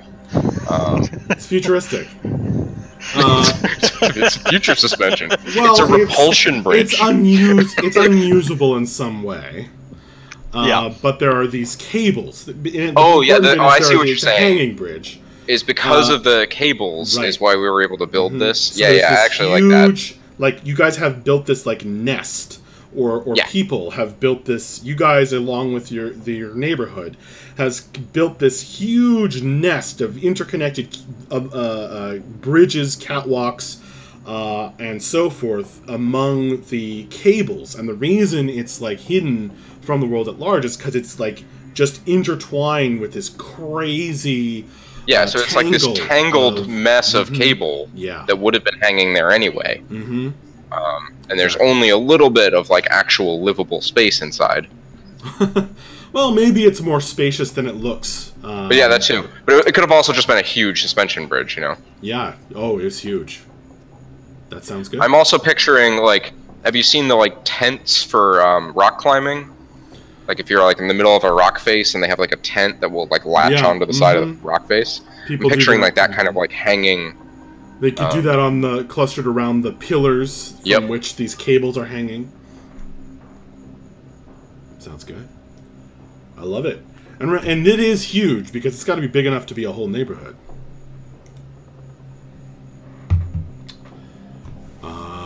All right, that sounds amazing. I love that. I love that. So choose your starting safe house upgrade. Okay. Does somebody have that page open? I did, but now I've lost it. Safe house upgrades. Give me a second and I will post something in Discord that has all of... I'm looking at Is this the same as traits? No. I don't think so. No, you select one upgrade. upgrade. There's a huge table of safe house traits that are based on the 4 categories. I don't know what these are. No, that's something else. You're going to choose one upgrade right now. And I'm not sure... Safe house upgrades says team advancement can be spent adding new traits to your safe house. Oh. Yeah. Yeah, so I just posted a thing in the world building section. So this is what the safe house sheet looks like. So we've got a list of all of the possible things. Oh, yeah, I think this is the same list I was just looking at. It's just called traits. It is. I've just got it. This is all on one page. Yeah. So Oh, this is the shantytown. I think you guys picked infrastructure rat. It doesn't matter. They're all the same upgrades. Yeah, it's just how, like, I think it's how many total dots you can pick is all that matters. Oh, right. Right. Oh, we can gain a water vehicle, you guys. That's on here. But why would you gain a water vehicle? Where is there water? Ask for one every single time. Right.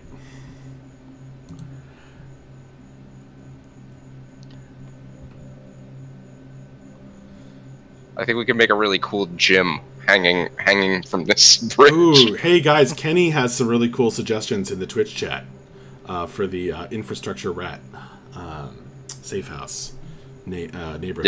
Yep. Yeah, I was thinking about being able to swing like Tarzan. I'm picturing so kind of like did you play what's the game with the America stuff and the arm hook? The arm hook? Bioshock? Oh, Bioshock Infinite. Yeah. Bioshock. Yeah, Bioshock Infinite. Mm-hmm. Yeah, I'm also picturing the Lost Boys from Hook. Like their whole little weird treehouse thing that they had. Oh, see, now you're giving my husband Rufio! Yeah. Watch Hook. Bangarang! Yeah, exactly.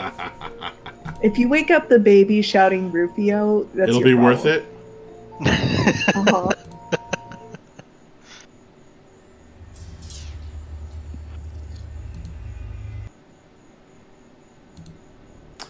So you guys are looking at those upgrades? Yeah, there's a lot to go through here. Rufio. There definitely is. Rufio. So how many are we picking? It's just all of these One. checkboxes? Or We just picked one of these to start with. Yeah.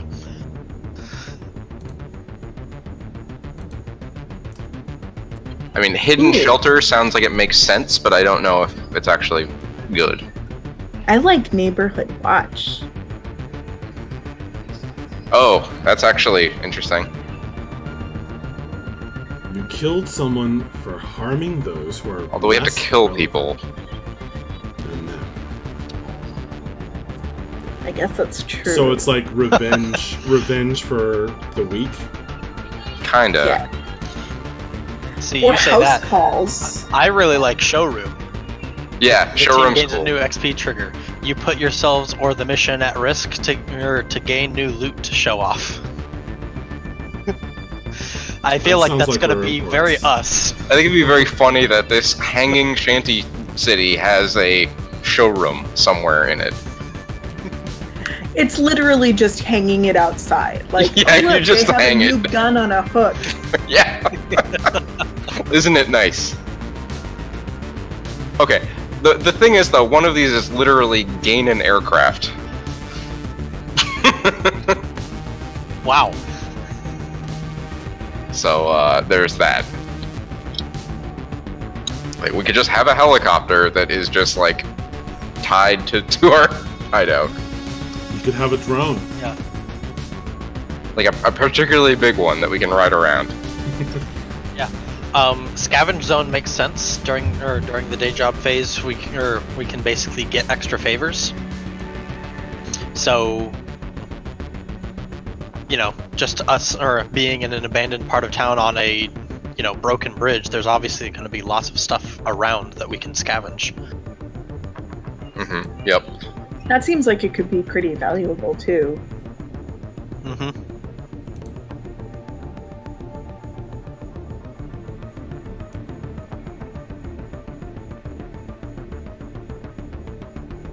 Damn, that series is like punctuation and numbers is hard to read though. 1 to 3, 1. Yeah. 4 to 5, 2. 6, 3. Crit 5. What? Yeah, I don't even know what that means. I was just like blinking at it for a while, like, what am I looking? Yeah. What are these weird ratios? So remember that this is Blades in the Dark still, and so it's talking Right. about you just take your resources rating, you roll that many dice, and you pick the highest die. So on a 1 to 3, you would get 1 favor. No, I think we get it. It's just hard Okay. to read Yeah, because of the okay. punctuation. Okay, fair enough. Yep. Fair enough. I don't know how useful it actually is, but it sounds like it could be fun and definitely potentially thematic for people who created a community out of a broken bridge. Is innovative, giving everyone +1 die for professional skills I like that too. projects. Loyal is actually potentially interesting as well.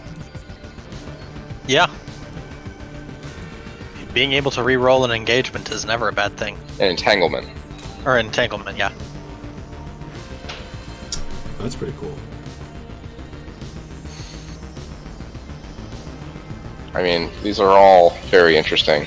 Yeah, I think those are probably my top 3. Innovative, loyal, and scavenge zone.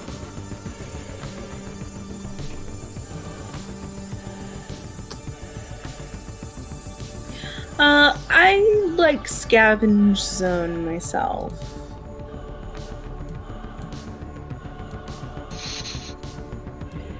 So we're gonna be generating favors, Yeah. which are a concrete resource in this game, right? That is coin. It's favors instead of coin, Yeah. right? Right. But that is something I perhaps Matt was about to say this. Sorry if I'm interrupting. I just mean in terms of reading it as written, you know, it should have been like a keyword, favors. Right.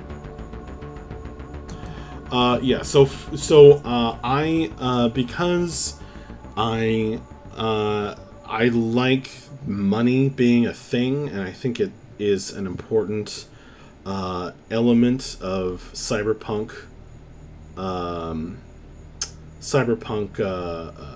Thematics. We're going to have another resource. We're going to have, there's favors, and we're going to have money as well. And so some things will cost. Remember that this world is all about access, right? We've set that up. So favors, you're going to need favors to get access to stuff. And then you're also going to need money to pay for it. But in order to buy it at all, you're going to have favors. So everything's going to cost a combination of favors and. So would Scavenge Zone make more sense if it generated money then, or? I think it could do both.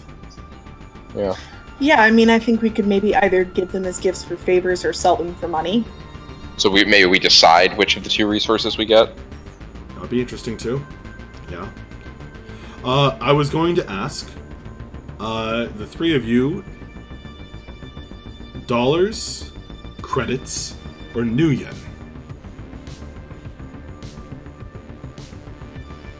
I like credits. I like credits more than the other 2, but I would prefer something more interesting. Or Bitcoin?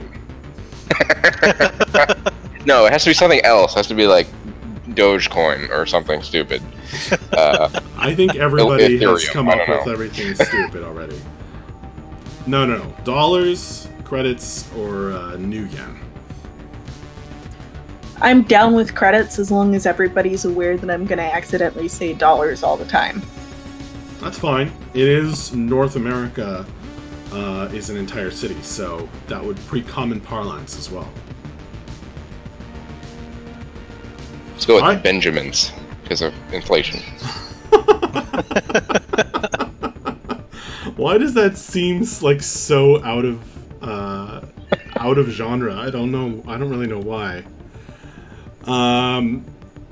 Okay. So are you guys settled on Scavenge Zone? It sounds that way, if only to keep things moving. It'll be an interesting starting thing, at least. That'll affect your reputation as well, because you're going to be known as scavengers. And speaking of which, I have to let my cat out of the room. Hang on.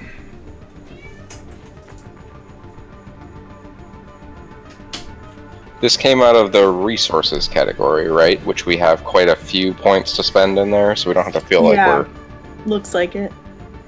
we're not particularly locking ourselves in. So that's also a good reason to pick from this category. Yeah. Infrastructure rats. Yeah, resources maximum is 6.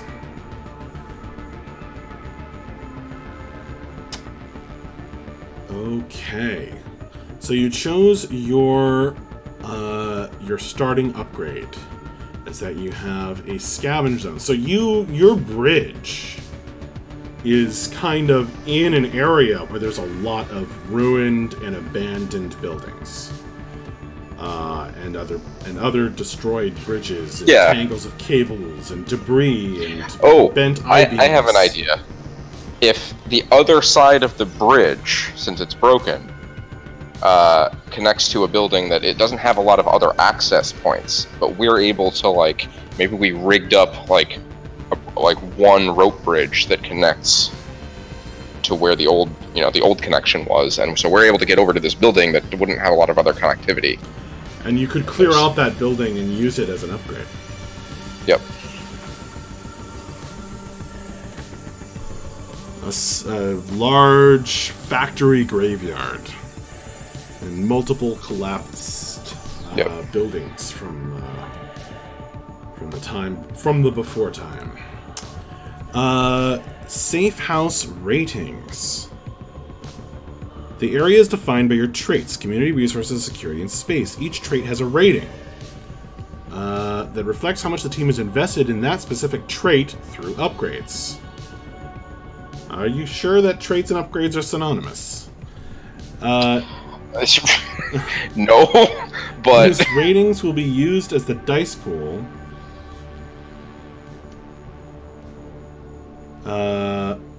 for certain upgrade abilities, entanglements, and whenever it seems appropriate for the neighborhood faction's actions.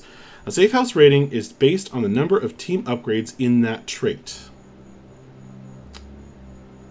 So you guys have... Oh, hang on. 1?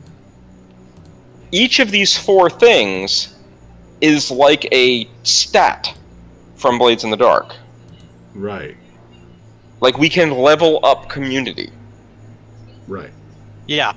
So we're putting a point into community, or in this case, resources. Yeah. Oh, weird.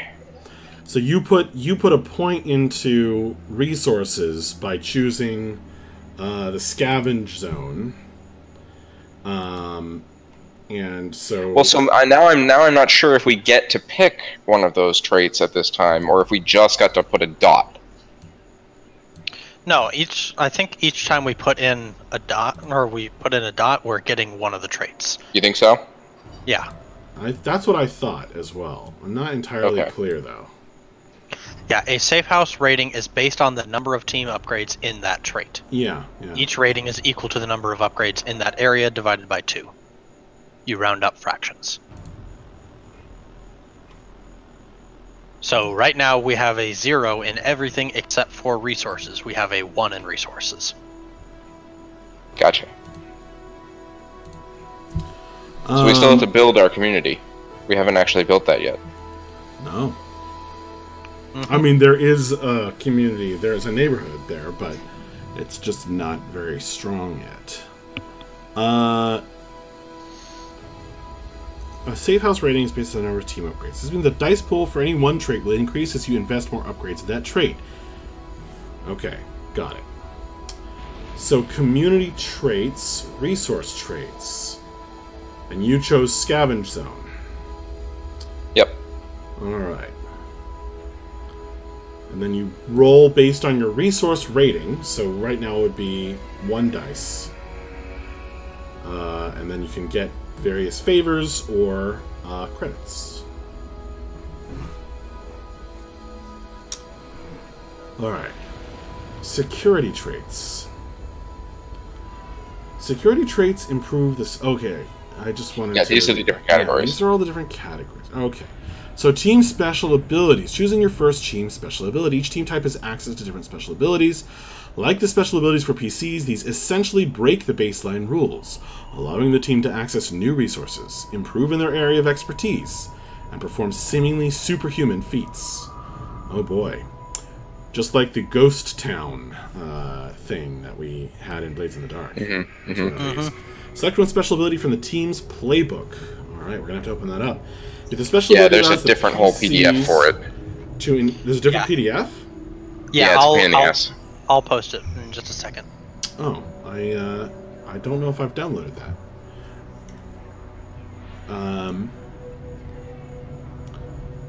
I guess it's more important for you guys to look at it than me.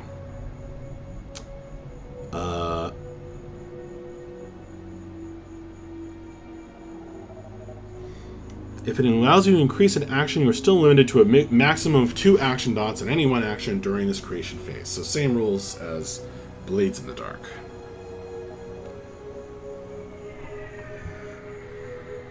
Okay, so I have found the Fact Finder's playbook, finally.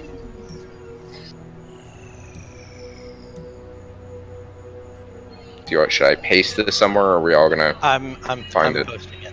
You can paste a link to it, or... Well, like the special abilities list in particular that we're trying to pick from right now, like, should I just snip that part and put it in Discord? It would be great if you could post the link. Give me just a second. I'll give you the actual thing. I've got it down so it's just the one that we need. Okay.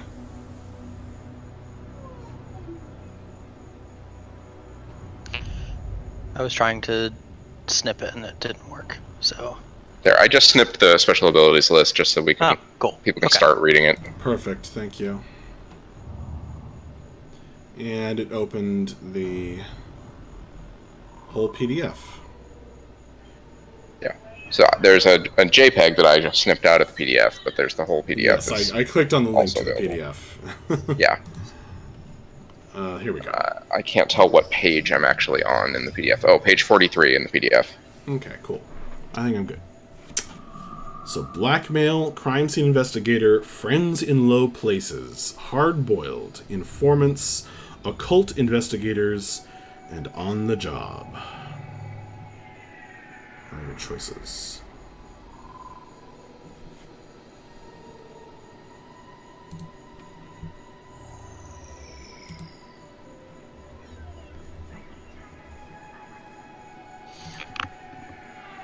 There are some things here that I don't know about yet.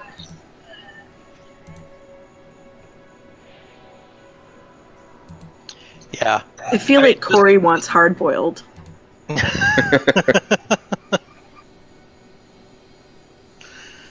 What do you not know about?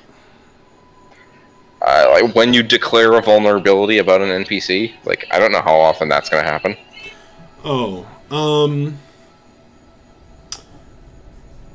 I guess I don't know how often it's going to happen, but yeah, in terms of ranking these against each other, like I mean, you're So- gonna make up your friends and enemies, right?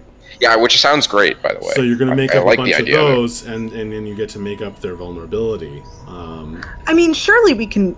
Like, this isn't going to be the only time that we're able to pick one of these, is No, it? no. This is No. like we picked a bunch of these in Blades of the Dark. It's just Yeah, going yeah. to determine how you're starting, where you're starting at, and kind of the starting flavor. So given of that there's the a lot of stuff that we don't know about this yet, honestly, I think an easy one to start with is crime scene investigator. Of just Yeah, it just everyone makes gets us better. an action dot. Yeah, Yeah. that's fine. I mean, that could be how we got our start, like literally as crime scene investigators. I don't know. You can hear in the Los Angeles soundtrack all the drones flying past.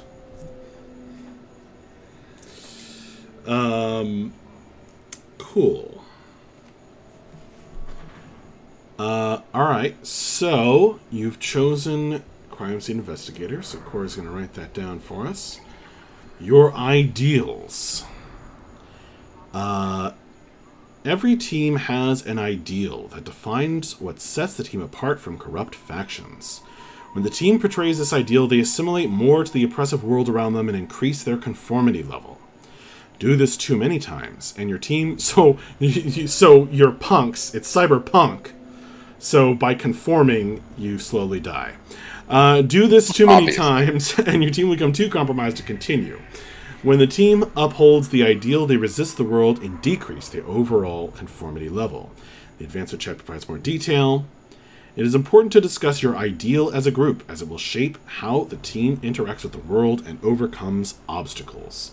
The possible ideals are: anarchy, challenge authority and refuse to control others; common humanity, show humility and compassion to those who are different and fight against bias; freedom of expression, spread your message and refuse to silence others; individuality, prioritize the needs of individuals over factions; peace, avoid violence and pursue non-violent resolutions to conflict; sustainability, invest in other beings and avoid needless waste or destruction; protest, speak truth to power and fight against injustice whenever you witness it.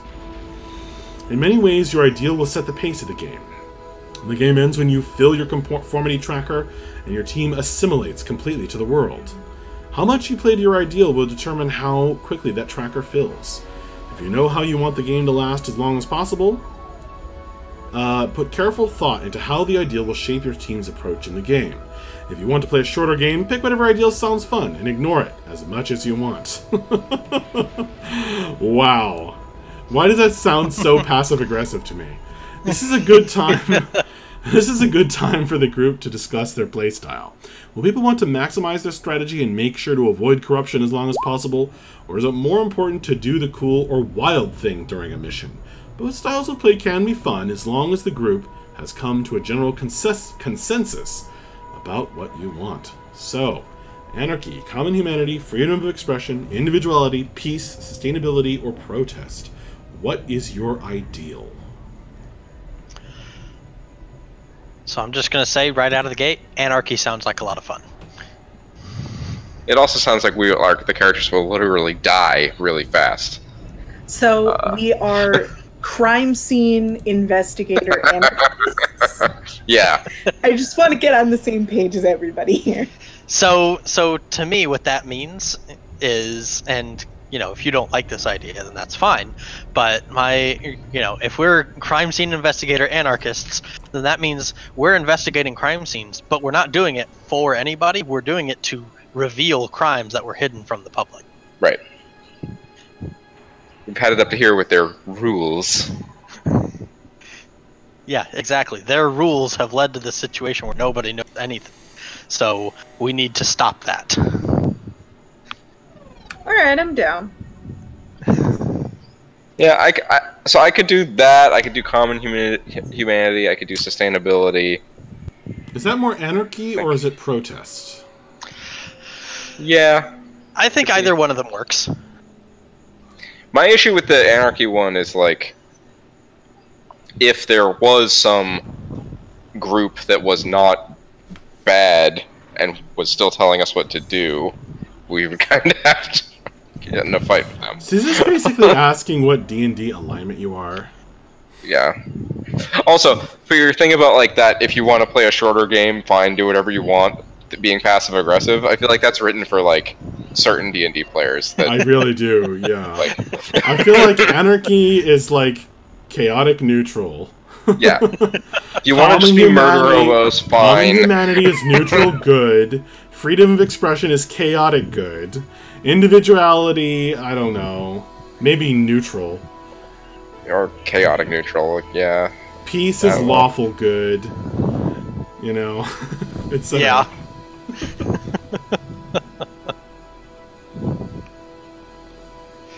No, I'm happy with using protest. Honestly, you're right. That does make a lot of sense for describing as well. Yeah, protest gives us the best of anarchy without the like have to get up in everybody's face, even if they're not really bad. Yeah, fair enough. I like what Grimslag wrote in the Twitch chat as a suggestion.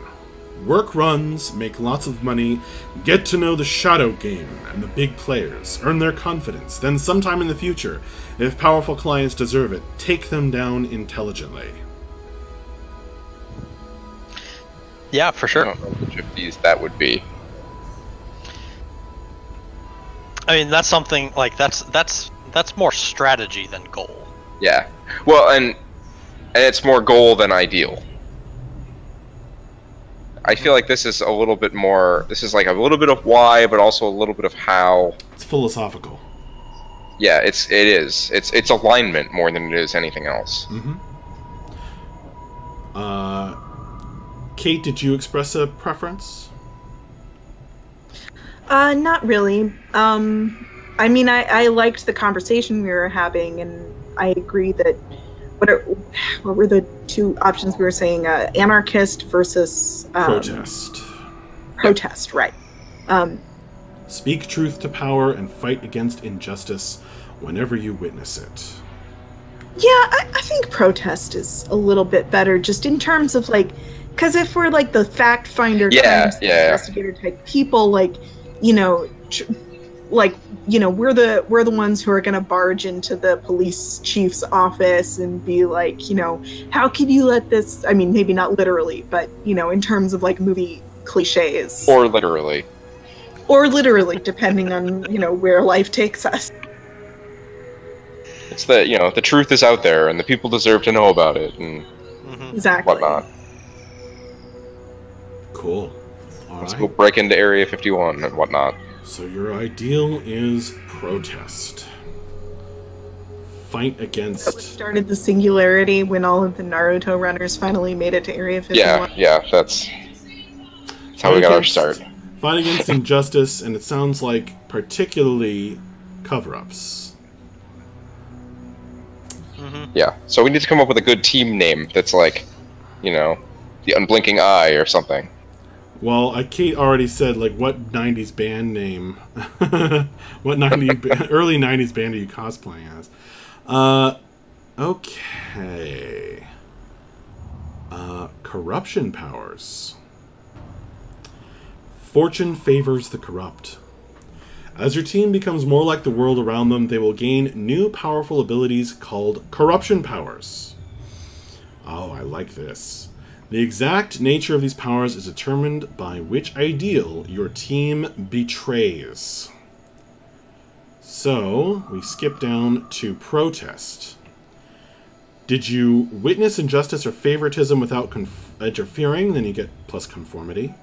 Did you speak truth to an abusive power? Minus conformity. Apathy corruption. Once per session, each PC can choose any unknown special ability from their soul disciplines. They can each use it once during the session. Ugh. Gross. This is when we're highly corrupt, or even just a little bit corrupt? How does this... I'm not quite sure how it works mechanically exactly, but basically, you can use the power of evil. you can go against your ideal. I really like that our future of the 90s grunge are like apathy is the specific thing that comes up. Use a bond if you rolled a critical success. As if you rolled a critical. Like, it's like declare critical. And you can completely resist a consequence without taking stress. Wow. Yeah, those are cool. Alright. Well, let's keep that in mind. Although Max is now going to drop like all kinds of random injustice and favoritism in front of us that we're going to have to be distracted by. I mean, if that's what you're asking for. You see a mom cutting brownies. Yep. One of the brownies is slightly bigger than the other one. Do you do anything? What do you do? I think it's more like the consequences of getting involved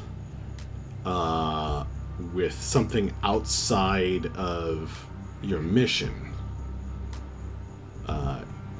could be severe in order to make apathy tempting.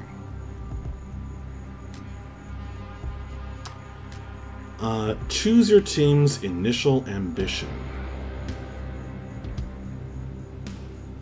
Oh man, wait, now I'm really thinking about this. Or on the flip side, for positive reinforcement, it would be the benefits to ignoring a cover-up or letting somebody get away with something nefarious or corrupt. The benefits would be enormous.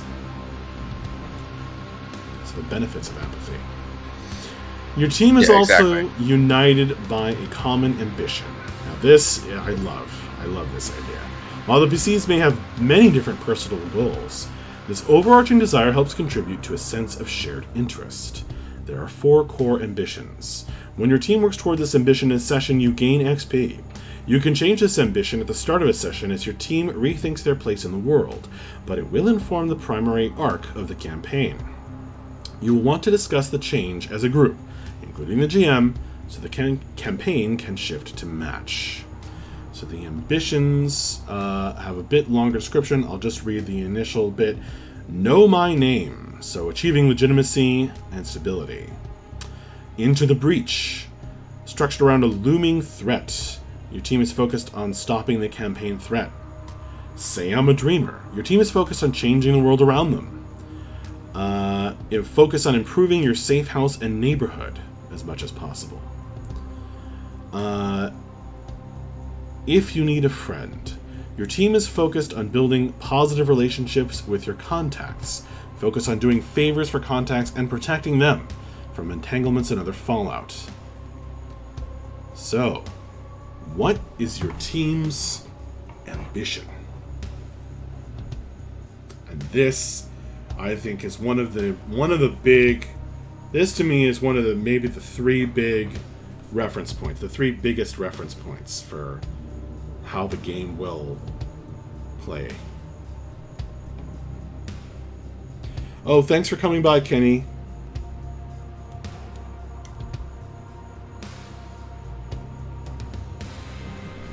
And all the suggestions, my friend.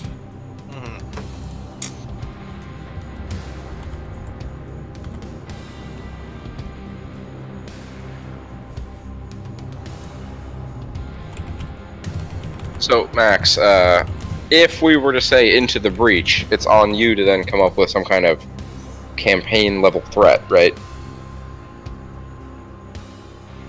Yeah. Do you have something in mind that might make us want to do that one? Yeah. I think it would be... I think it would be a massive cover-up having to do with our main themes, our main relevance markers, and the source. The guilds aren't even real, man. Amazing. But that's my current initial thought. That there's some vast secret, vast and terrible secret that needs to come out in full.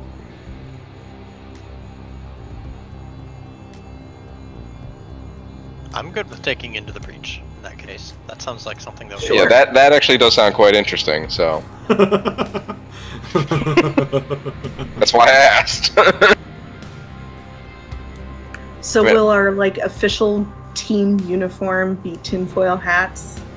Yeah, no, I was already gonna, like, make a conspiracy theorist character, I thought, so... it's getting better and better. There you go.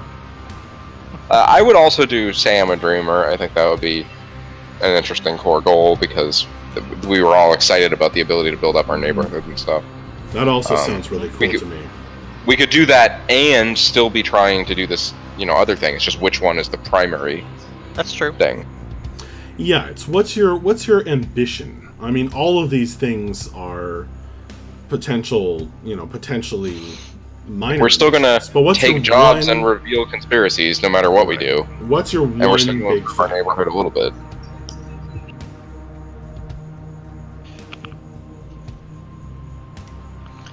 Yeah, I'm more than happy with putting more emphasis on our neighborhood and stuff, and saying we want to focus on that.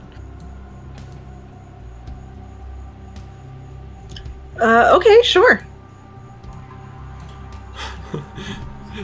I like how Matt's like Into the Breach and you both agree, and then Matt says, like, "I'm also going to say a Dreamer." And then both, Hey, this is yeah, something that like sounds really good. both too. of them sound really good to me, honestly. Yeah. So I'm trying to get them to pick for me too. So I'm gonna vote for the vast conspiracy myself. okay. But I'm just saying that, like, that's my preference. But if people feel strongly, then the neighborhood one sounds good. the one thing about that, so this is the team's ambition, not our particular PCs, and the team is supposed to be larger than our PCs, and so I don't necessarily like putting that sort of time limit on the team, if that makes sense. Oh, I see. Because yeah, if we succeed or fail on that particular campaign threat, like it's almost a little awkward that they scope it that way at the team ambition level. Like, it kind of should be. That's true of Say I'm a Dreamer too, because there are maximums of. That's true. How far you can improve your neighborhood and stuff. That's true. So they're like, this is all clocks. These are goals of what we're trying to do, and they are achievable goals. Yeah, I just think Into the Breach should be a specific, like, unattainable thing. The same way, like, making a perfect neighborhood is unattainable. Except that in this game, mechanically, it is attainable. The idea is that you want to change it enough. Like, I think Say I'm a Dreamer is about taking your neighborhood, your safe house, and upgrading it as much as possible. Right, as much as possible. Whereas Into the Breach is about stopping one specific threat, and as opposed to stopping all threats of a particular type, or I'm not sure why you're like. When I say as much as possible, I'm not meaning that in an abstract sense. I mean in a literal, like, there are a set number of upgrades that you can take. Right. And that feels like an arbitrary game limitation as opposed to a narrative limitation like Into the Breach has. I see. Okay. I don't want the narrative limitation. But hey, whatever, it's also... Okay. This is just a coin flip at this point. Yeah. Well, I mean, is it necessarily a specific game mechanic limit? Like, when you say improving your neighborhood, does that literally mean getting improvements to your lair? Or could it be something more generic? Like, I was reading it more narratively. Yeah. Yeah, because I was thinking about, like, we live in an underprivileged neighborhood, and so the cops don't even investigate crimes that happen here. Right. So we're like the only ones who will bring bad guys to justice because the cops don't care about us, type of thing. And so you're improving your neighborhood as much as possible by, you know, kind of doing this impromptu like street justice type thing and rooting out the bad guys and writing, you know, avenging murders. And I think even when all mechanical points have been assigned, there would still be narrative improvements that we would be making. So the reason that I'm saying I think it is a more mechanical thing, at least for Say I'm a Dreamer, there are probably mechanical specifics to to Into the Breach as well. I know my name is extremely mechanical, so go on. Yeah, but when we went back to, or like if you go back to where it was asking us to pick a safe house type, and there was that little black box that basically said, don't worry too much about the mechanics right now, focus on what sounds interesting. They specifically say, there is one exception to this strategy. If your group decides to pick the Say I'm a Dreamer team ambition, you'll want a safe house with a 6+ in at least one trait. And you have 6 and 2. So Got it. we have 6+ in 2 traits. So, like, Say I'm a Dreamer is definitely an option, but that tells me there are mechanical reasons to choose one ambition over another. Sure. Right. So, but what I'm saying is that it's a little bit more fungible. So like if we, like, let's say that this is just the greatest campaign we've ever played and we want to play it for the next 10 years of our lives, like if we hit a certain mechanical, if we hit a barrier, we could say, all right, we're not improving, you know, we're going to expand what we mean by improving our neighborhood.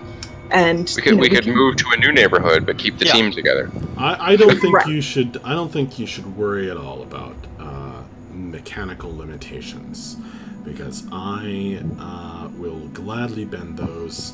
I'm a game designer. I'm a GM. yeah. We can alter the mechanics with ease to accommodate a further gameplay. So it really, really is what is the ambition that you think? Do we, even if your character prefer dies, you would still external stopping of threats versus the more sort of inward-facing improving of our community? Exactly. Which is more important? It's like conquest versus protection, kind of. What is the campaign gonna? You know, it's gonna change the feel of it a bit. It's gonna change the feel of it. And I like that Matt said that's a very, very good key difference. One is outward-facing and one is inward-facing. I'm leaning towards Say I'm a Dreamer, if only because it's so different from every other campaign I've ever played. Yeah, that is an interesting point.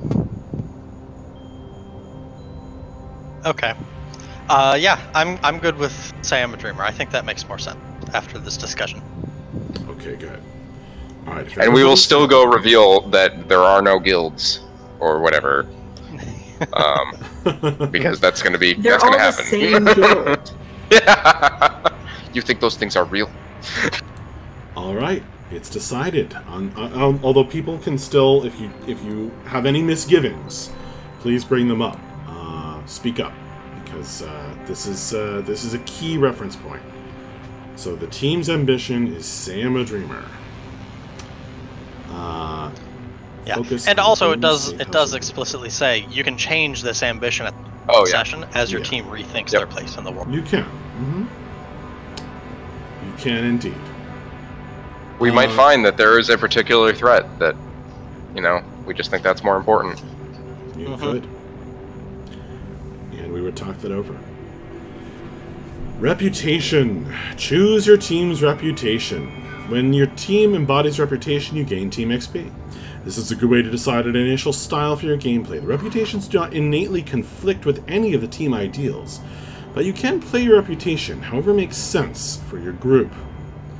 Affable, bold, chaotic, cocky, disciplined, extreme, fanatical, honest, icy, loyal, strange, stylish, subtle, tenacious, or unpredictable. Can earn additional reputations or even change reputation. But this is your starting point. Well, I think subtle is probably right out. That's up to you. On the unless we really want to change our entire playstyle. I like bold. I like honest. I think could be really interesting, especially given that we're investigators. Like, we could very easily be becoming truthers here.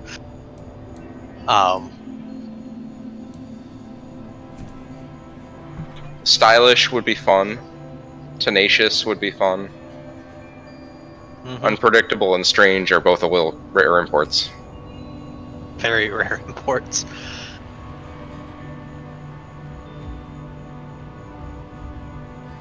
Sounds like synonyms for crazy and weird.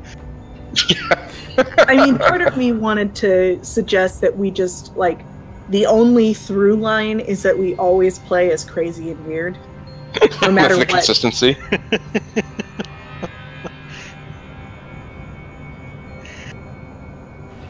No, I think, given everything else we've set up, I don't want to be just rare imports in the future, you know? Yeah, no, I understand. I just, yeah. I think honest is an interesting one. I mean, we're gonna be strange. I mean, it's a cyberpunk setting, like, it's gonna be strange, no matter what we do. I don't want to lean into it anymore. Fair enough. Matt, are you happy with honest? Oh yeah, no, I like that. I mean, Dredge was honest to a fault, so. Alright, so you have a reputation for being honest. What is fact finders? Who live in a tangle of cables and a broken bridge. I like the idea that honest and also, like, actively investigating conspiracies and things is going to be. It should be a fun intersection. It's like it's like a double-edged sword there. Choose your initial team name. Anything will do for now. Once you start running missions, you'll likely earn a new one.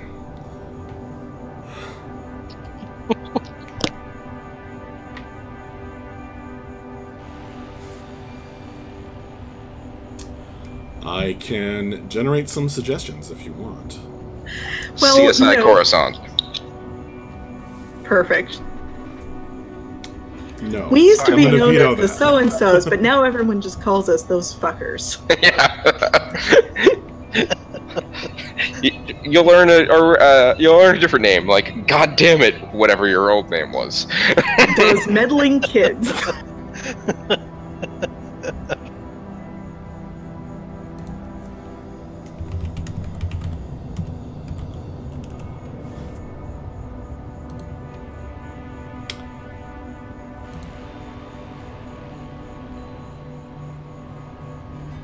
Truth Finders Incorporated.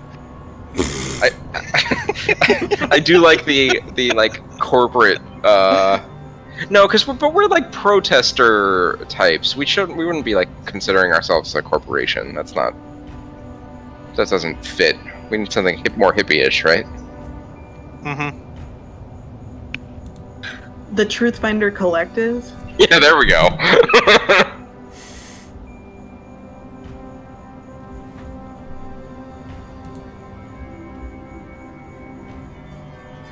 I mean, I'm fine with that for now, honestly. The Liberated. The Onyx Badger Riders. That one. That sounds too much like the Onyx Bane. The Bulldogs. And yet so different. Yeah. Oh yeah, the man with no screen name knows what's up. For the love of God, just play as the X-Files Lone Gunman already. Right. Yep.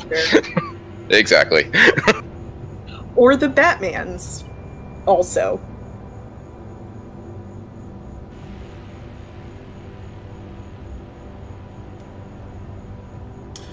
Alright, so you're going with Truth Finder Collective right now? I guess. Or... The Onyx Badger Truth Finder Collective.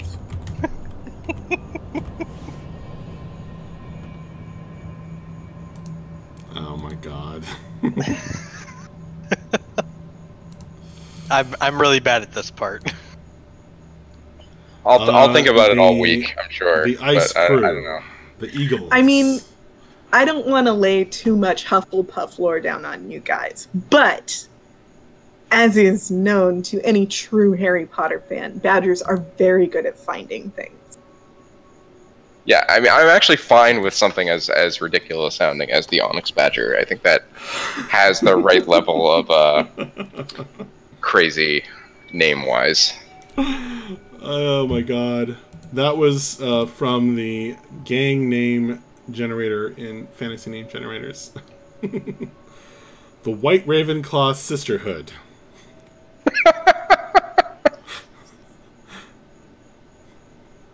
Sisterhood of the Traveling Raven Pants. The Crystal Blood Posse. We could just be the three-eyed ravens. If there is a raven, we will find it. The four-eyed ravens. Oh, Nerds. I want to see us being the four-eyed ravens and to just be, or have our icon be ravens with glass. Yeah. Exactly. It works. It works on every level.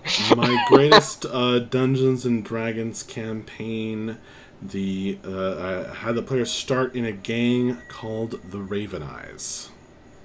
Well, see, it's fate. It's karma.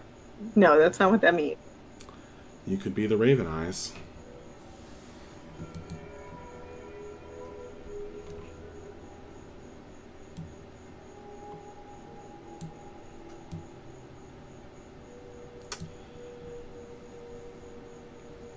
I kind of like Taladar's suggestion. Factual information reconnaissance. The first. I like that it's militia specifically. Like that has the right level of crazy protesters. Should it be militia or mercenaries? I think militia. Yeah, I think militia is better.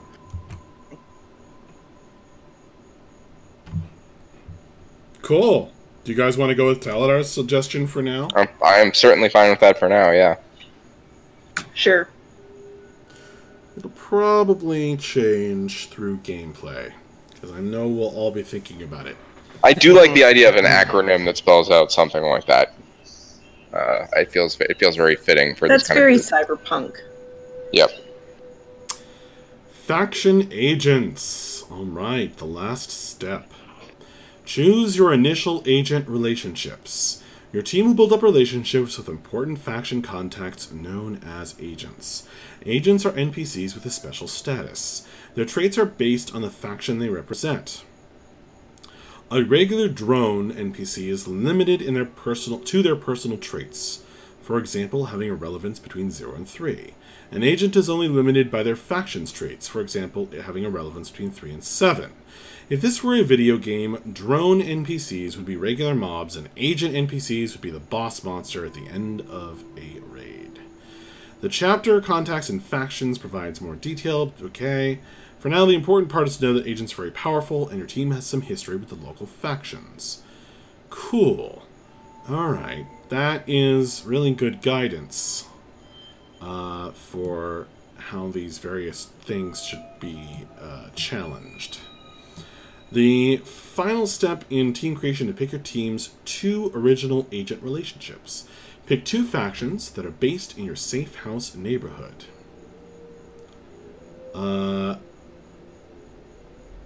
So we can wait until next session if we don't have all of our factions created right now, which we do not. We only made up 3, and you guys may want to pick from a larger pool. So we may want to revisit. Yeah, I think that's a good idea. I think we should try to pick. Sense. It would be good to pick maybe 1. I mean, right off the bat, I can totally see my drone watching group hanging out under this bridge with us. Right. Exactly. If people were open to that one. I'm fine with that. An agent contact with each of those factions. One agent will be positive and the other will be negative. Is this meant to say there's 2 agent contacts with each faction?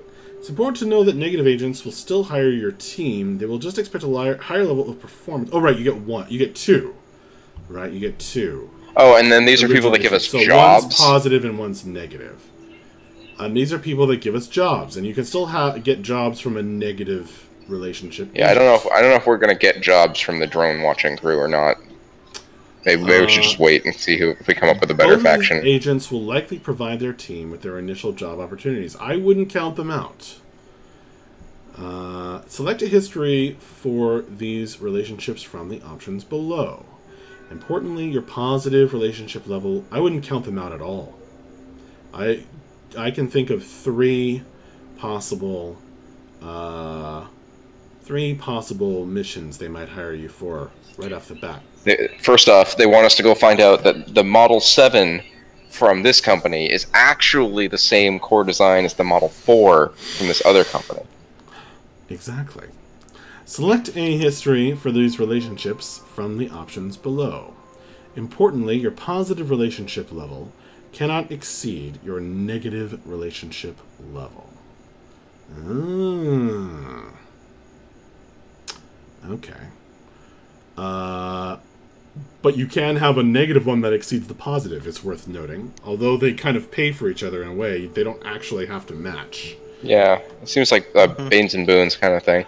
Yeah. The team... Alright, so positive status. The team provided leverage to the agent against their enemy. Blah, blah, blah. Negative status. The team took a job against this faction and their agent knows it. That would be relationship -1. Or -3 would be the team stole their beginning gear from this agent. A relationship +3 would be the team protected one of the agent's family members. Yeah, that seems like a +3. Okay. So,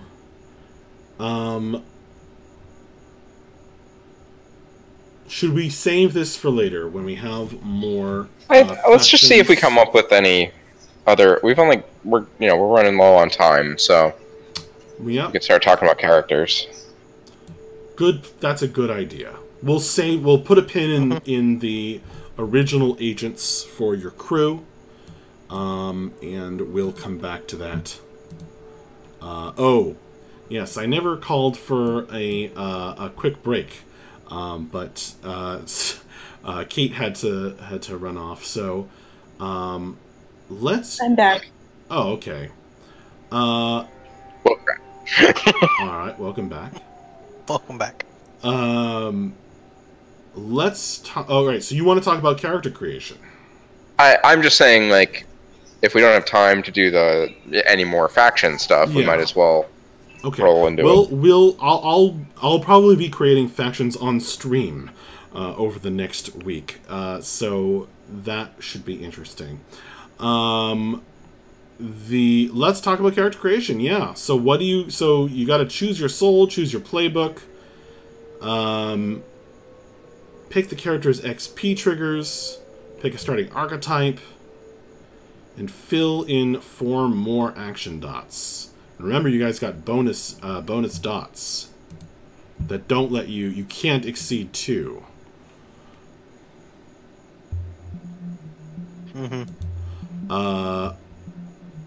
So then there's a whole bunch of other stuff. List your heritage, describe your label, record your relevance markers, choose a rebellion, define your personal code, record 3 initial contacts, pick a name, alias, and pronouns. We're not going to do all of those steps here tonight, because you guys are going to create your characters more fully in your own time, but it would be good if you each chose, or at least figured out what you're thinking. You don't have to make a final decision right now. Your soul and your playbook, so that you guys can pick things that complement each other,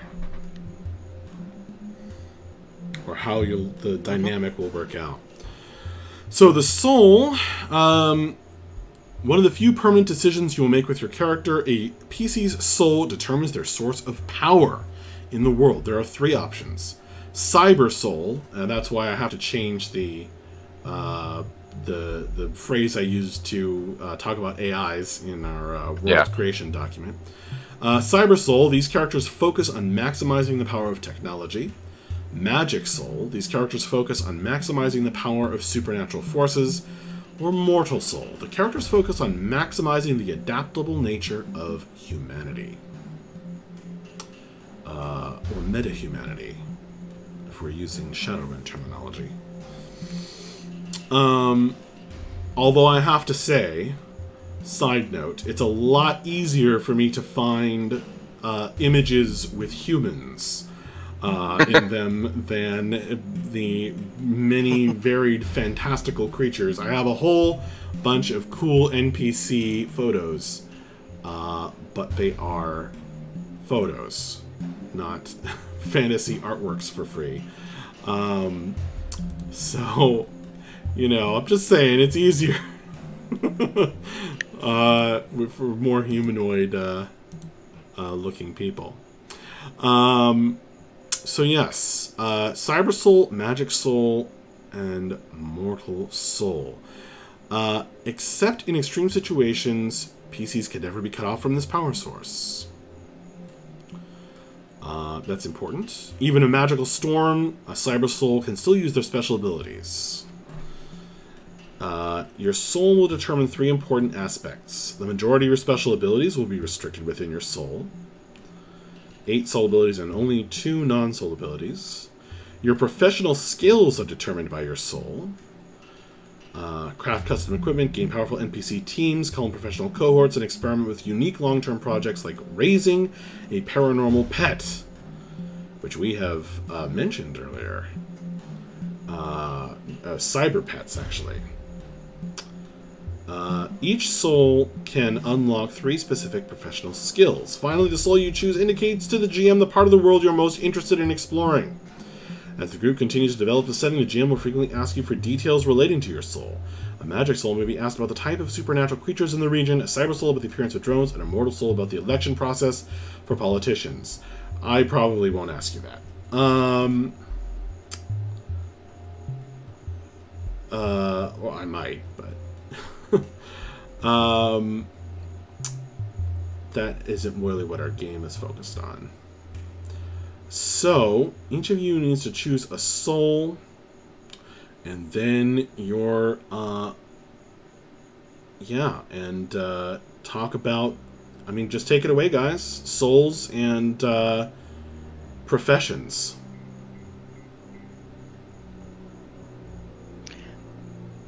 Okay, I mean, I'll start.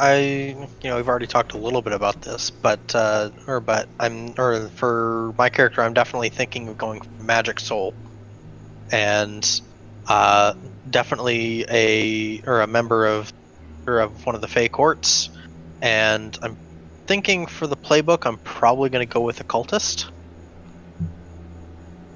So putting more emphasis on actually casting spells, as opposed to like the mystic who uses magic to kind of enhance physical abilities, or the wise one who focuses on like talking with spirits.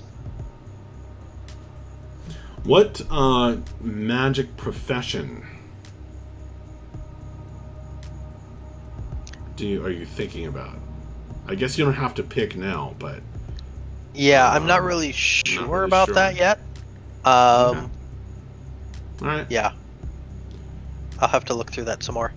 So Corey is leaning toward Magic Soul Occultist. What kind of spells does the Occultist like throw around?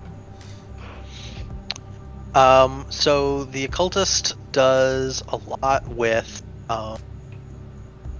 or they'll do a lot with sight is a big one for them. Like a lot of their special abilities will require sight rolls.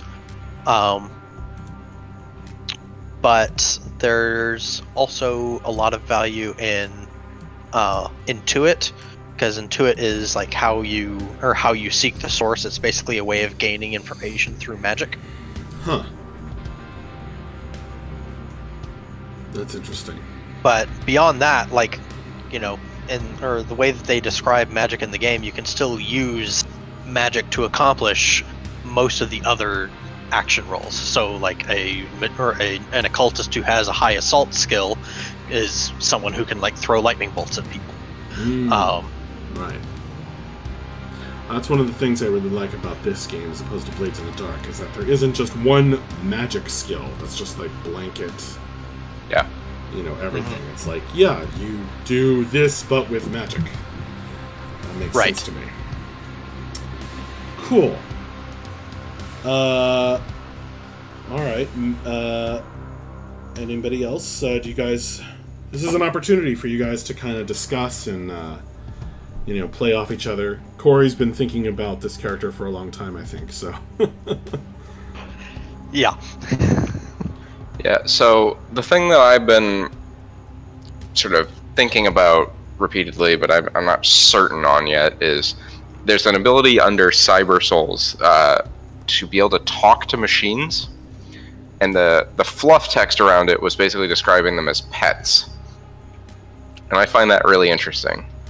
So this would be the tech jockey Cyber Soul. But I don't have much beyond that sounds cool. Like, I haven't really gotten to a full character thought up yet. So would it be, well, what are you leaning toward? Like, what makes that cool? Like working on cool cars? No, so there's one tech jockey variant that is drones? vehicle focused. Yeah, this would be like drones. This would be like treating the drones of this future as if they were actual like birds, and like like Disney princess style, like a bunch of drones might land on this character and he would talk to them. But does he like build like? No, I don't think so. Spy drones and attack drones. No, I think it's much more passive than that. Does he steal them or buy them and then, maybe liberate them? Liberate them and then and then like use them for set them free, let them have their own personalities, adopt them. Yes, exactly. Well, they don't have souls for them. If they're drones, they don't have souls. But he thinks of them as, Sure. Mm-hmm. Yeah. And maybe that's the great maybe that's the conspiracy. Oh, you say these ones don't have souls, but they all have souls, man. Maybe. You just gotta know how to talk to them. That sounds awesome. Yeah. Maybe someone's stolen your garden gnomes. And then there's like you could mix in like Mechanicus Tech Priest bullshit into that as well, so that would be fun. Okay. Interesting. So I have to laugh. I'm just really quick. I'm looking at the magic soul, the occultist, and their special equipment that's unique for that playbook. First item on the list: elite telescoping staff. Oh my god. That's the consistent thread right there. You always have a bow staff, a telescoping staff. Telescoping. Specifically, a telescoping staff. This finely crafted staff can collapse into a nondescript, pocket-sized rod that fools basic weapon scanners and searches. Oh my god. Nice. That's so funny. Okay, interesting. So, Kate, I don't think you've read through all of the, anything yet, but do you have... No, I did. Oh, well, go right ahead. Well, my two that I was thinking of were either tech jockey or drifter, so I guess I'll go with drifter. It's certainly possible for you to be a tech jockey without much crossover. I know, but also I kind of like that we have one cyber soul, one magic soul, and one mortal soul on the team. Ah. What's a drifter? So, the drifter is basically a homeless drug addict. Yeah. But they use their drugs to give them like superhuman abilities. So you could either focus on the three are outsiders, stims, and trips. But basically, that kind of like what type of drug are you into? Are you like into these super high, like stimulant type things that give you like superhuman fighting abilities and extra fast reflexes and stuff? Or are you more of like the LSD type of drug addict where you are able to like maybe see like magical fields or things like that? And then you also just have, but that's kind of also mixed with this kind of like, well, yeah, they're called a drifter. So you have things like fake IDs and a really good knowledge of the layout of the city and stuff like that, because the idea is you've just been kind of wandering the streets for a long time. Or a full mobile home as one of your equipment items. Wow. Yeah, that's right. And it doubles as your residence. That's awesome. And I'll just point out that it can be a small boat. Yeah, in the city that no one knows if there's any water. So really, I guess a drifter is interesting because it sounds like a kind of a lone wolf type of character, but you have joined and are committed to this group. So I guess it would be through a serious commitment to the ambition and the what was it? The drive, the ideal, the ideal and the ambition. Building up this community is the ambition, and the ideal is speaking truth to power, protest. So I guess that's what drew it drew all of you in. Yeah. Ties you to this. I mean, there's some people who are drifters because they like to be alone, and then there's some people who are drifters because they live a lifestyle that, you know, kind of necessitates it. And I think that she would probably be more of the latter, especially if she's very interested in that whole exposing conspiracies and speaking truth to power kind of model. Running on drugs and attitude. Yeah. I love the art in this rulebook. Like, the Mortal Souls art is just sick. What a cool jacket.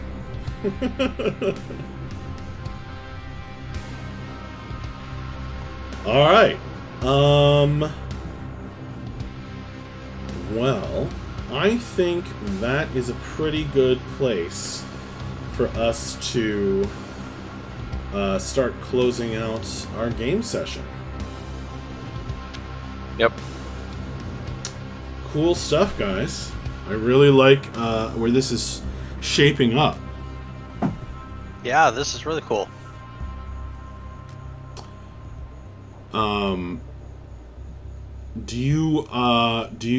I guess we know, Corey, are you still thinking of being a pixie as your heritage? Yeah, for sure. Do you have any ideas, Matt and Kate? No, I do not. I was originally thinking some kind of fawn or other, like, horned humanoid, but I'm not set on it. That would be interesting. I think we added. I already made the horn in joke, so I won't do that again. Yeah, I think we added. Did we add some sort of like angelic, demonic races at one point? Let me check the world creation document, but we certainly can. So we have fair folk, demonic, angelic, sponsored families, and black mark families, and nature spirits. So maybe I'll do the demonic version instead. Cool. Not sure. Banned tropes. Did we ban any tropes? I don't remember that coming up. Nope, we did not do that. Fashion aesthetics also didn't come up. Well, I think those things were are holdovers from a previous version of the rulebook.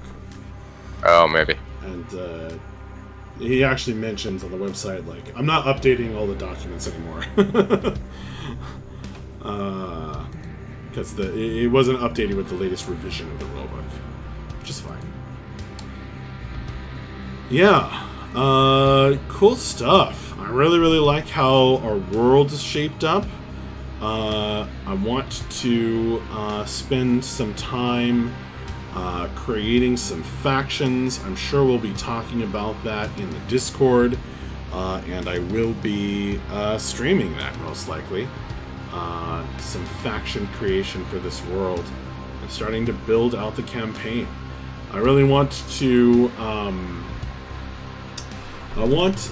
each of you to go through the character creation process, because I think that's going to help us.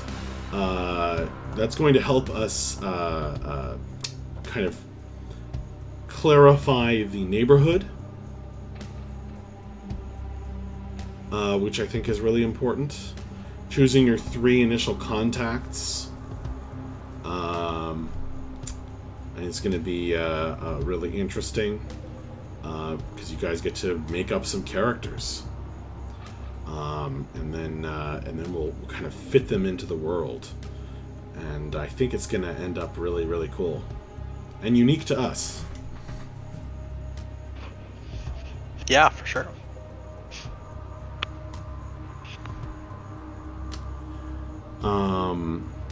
So yeah, go through the character creation, and we will pick the initial agent relationships for your crew when we have the factions more fleshed out and just more of them. Cool stuff. And I do like how we ended up with a magic soul, a cyber soul, and a mortal soul. Mm-hmm. Yep. It's kind of amazing. Alright, well, unless anybody wants to jump in with something else, I guess we'll be ending here.